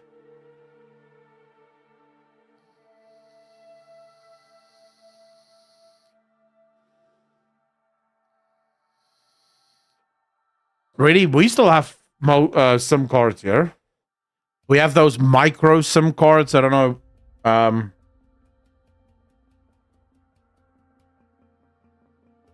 Tennis overprotective, considering they sued the studio for Palworld. Yeah, and then Palworld just changed it a little, slightly. I actually need to buy Palworld on Steam because I played Palworld on Microsoft Game Pass, and I always thought I had bought it on Steam. But then today I made a video, and I think in the video even I said I bought Palworld on Steam. And then afterwards I was like, wait, I should install Palworld. I want to play it now. And I looked through Steam and I'm like, wait, I didn't buy this on Steam? What the hell am I doing? Because I like Palworld. That's a fun game, that.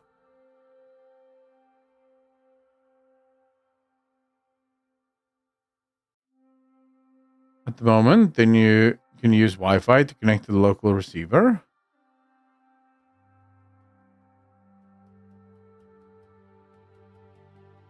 Palworld is so much fun. Palworld really is. So I made a video that's going to be coming out. When is this? I think it already released. It's this one. It's from Tim Kaine. He's the creator of Fallout. And he made this video on YouTube where he said he doesn't think gamers know what they want, because gamers will give criticism for games and they'll just say things like, oh, I don't like the enemy. Your enemies are stupid. And he says that's not feedback. We can't do anything with that feedback. I don't agree with any of that, but you have to watch my video as to why, because I think he's making massive mistakes in his analysis of the problem. But in his video, what was I going to talk about? Oh, in his video where he says he thinks the reason gamers have such bad criticism for the game is they don't know what they want. And gamers need to figure out what they want before they complain about what they got. And I thought to myself, wait, what you're asking for is physically impossible. No one knew they wanted Palworld until they got Palworld.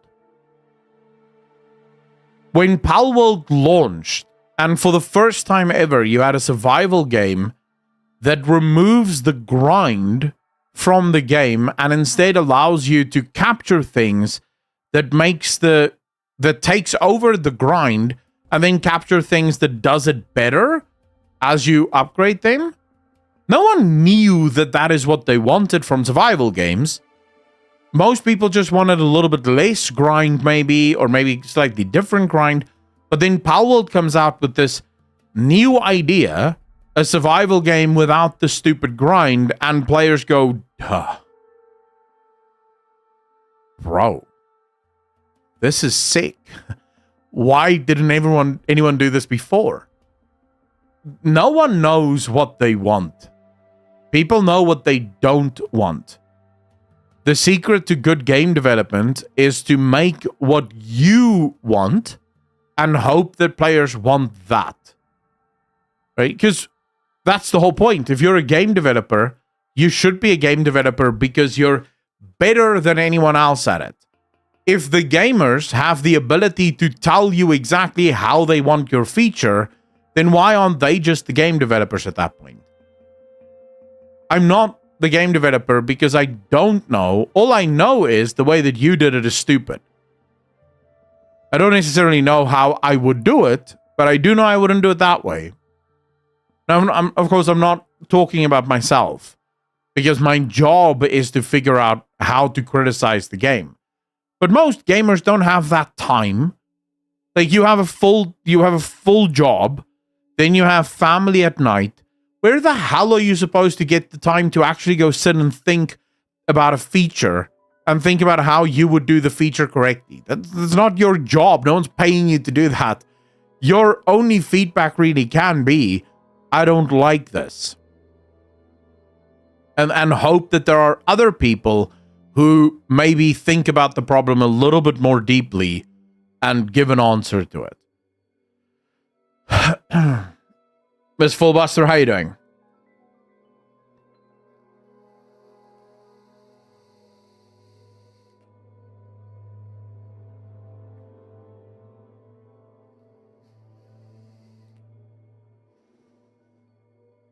I cannot complain. Thanks for asking. I'm about to go off and make some dinner. Get some food. I have sausage tonight. I'm kind of looking forward to that. Sausage and chicken. Chicken pieces and sausage. I'm kind of looking forward to that. Tomorrow is going to... Oh, random. Thank you so much for the follow. Really appreciate you, sir. Thank you. You're far too kind. So tomorrow is going to be a weird day. Tomorrow morning, we are recording. It is Thursday today, no? What day is it today? Yeah, it's Thursday. Okay. So tomorrow morning, we're recording Mythic Banter, me and Rurikon. That usually runs from 11 till after 1. I will try to make most of the videos before 11. I won't probably finish them, but I will try to make most of them. Then we'll probably go live after, but I don't want to make promises because I don't know how long it's going to be. I don't know how long I'm going to take. It might take so long that I don't stream tomorrow. But if all goes according to plan, I will be live tomorrow. How much weight have you lost since your journey? Brian, I have no idea. I don't get on the scale or anything. I just sort of feel that I'm losing weight. So I sit down and I feel like, oh, I fit better in the chair. Or I wear clothes and I go, oh, wait, this is bigger. But I don't like weigh myself. Not because of some deep reason, just because I don't really remember to do so. So I just sort of whatever, you know? Thank you very much. I appreciate that. I got a side question. Did you see the new league champ? Who's the new league champ?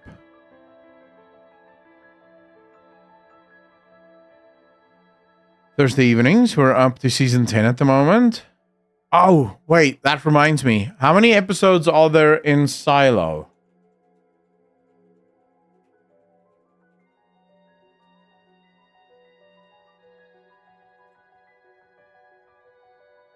Episodes. Crash the Fool, how you doing? And we're up to how many episodes now?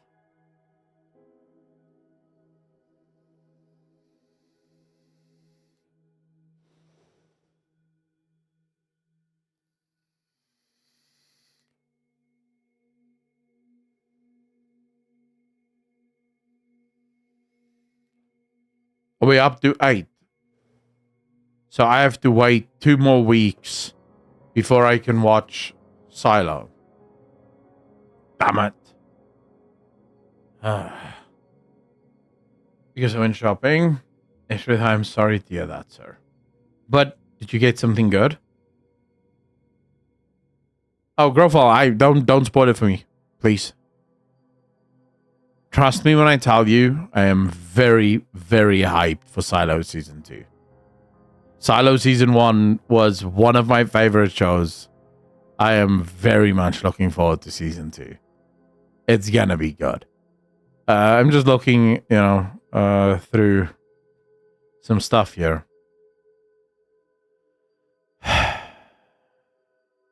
Dude, why is there nothing good?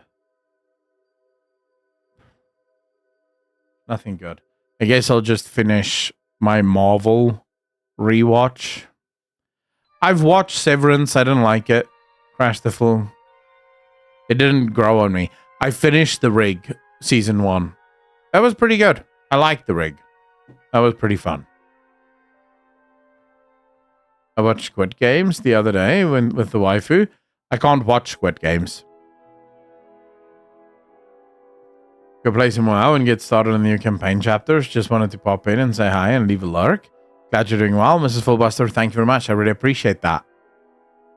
2 is out. Oh, 2 for season. Oh, wow. On Prime, right?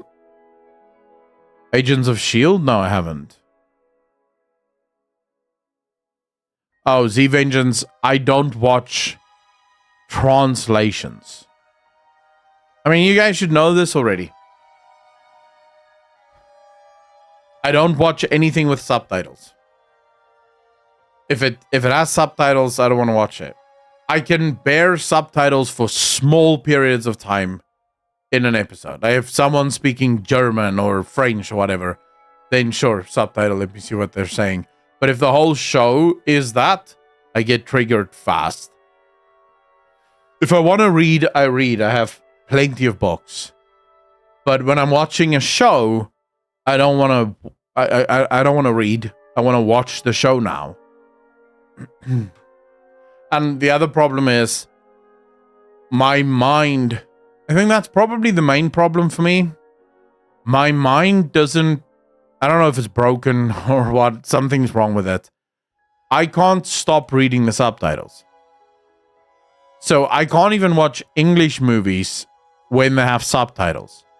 Because I will read the subtitles even though they're speaking English.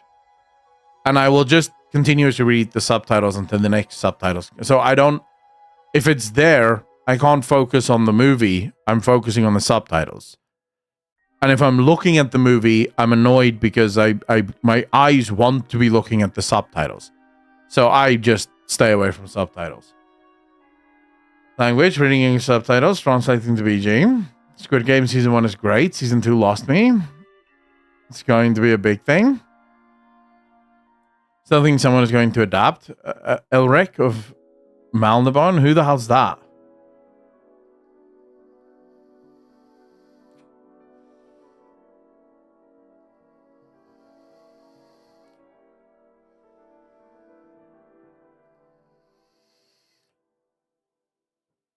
Agents of S.H.I.E.L.D. I'm trying to remember what that is, or if I've watched it. I don't think I've watched it.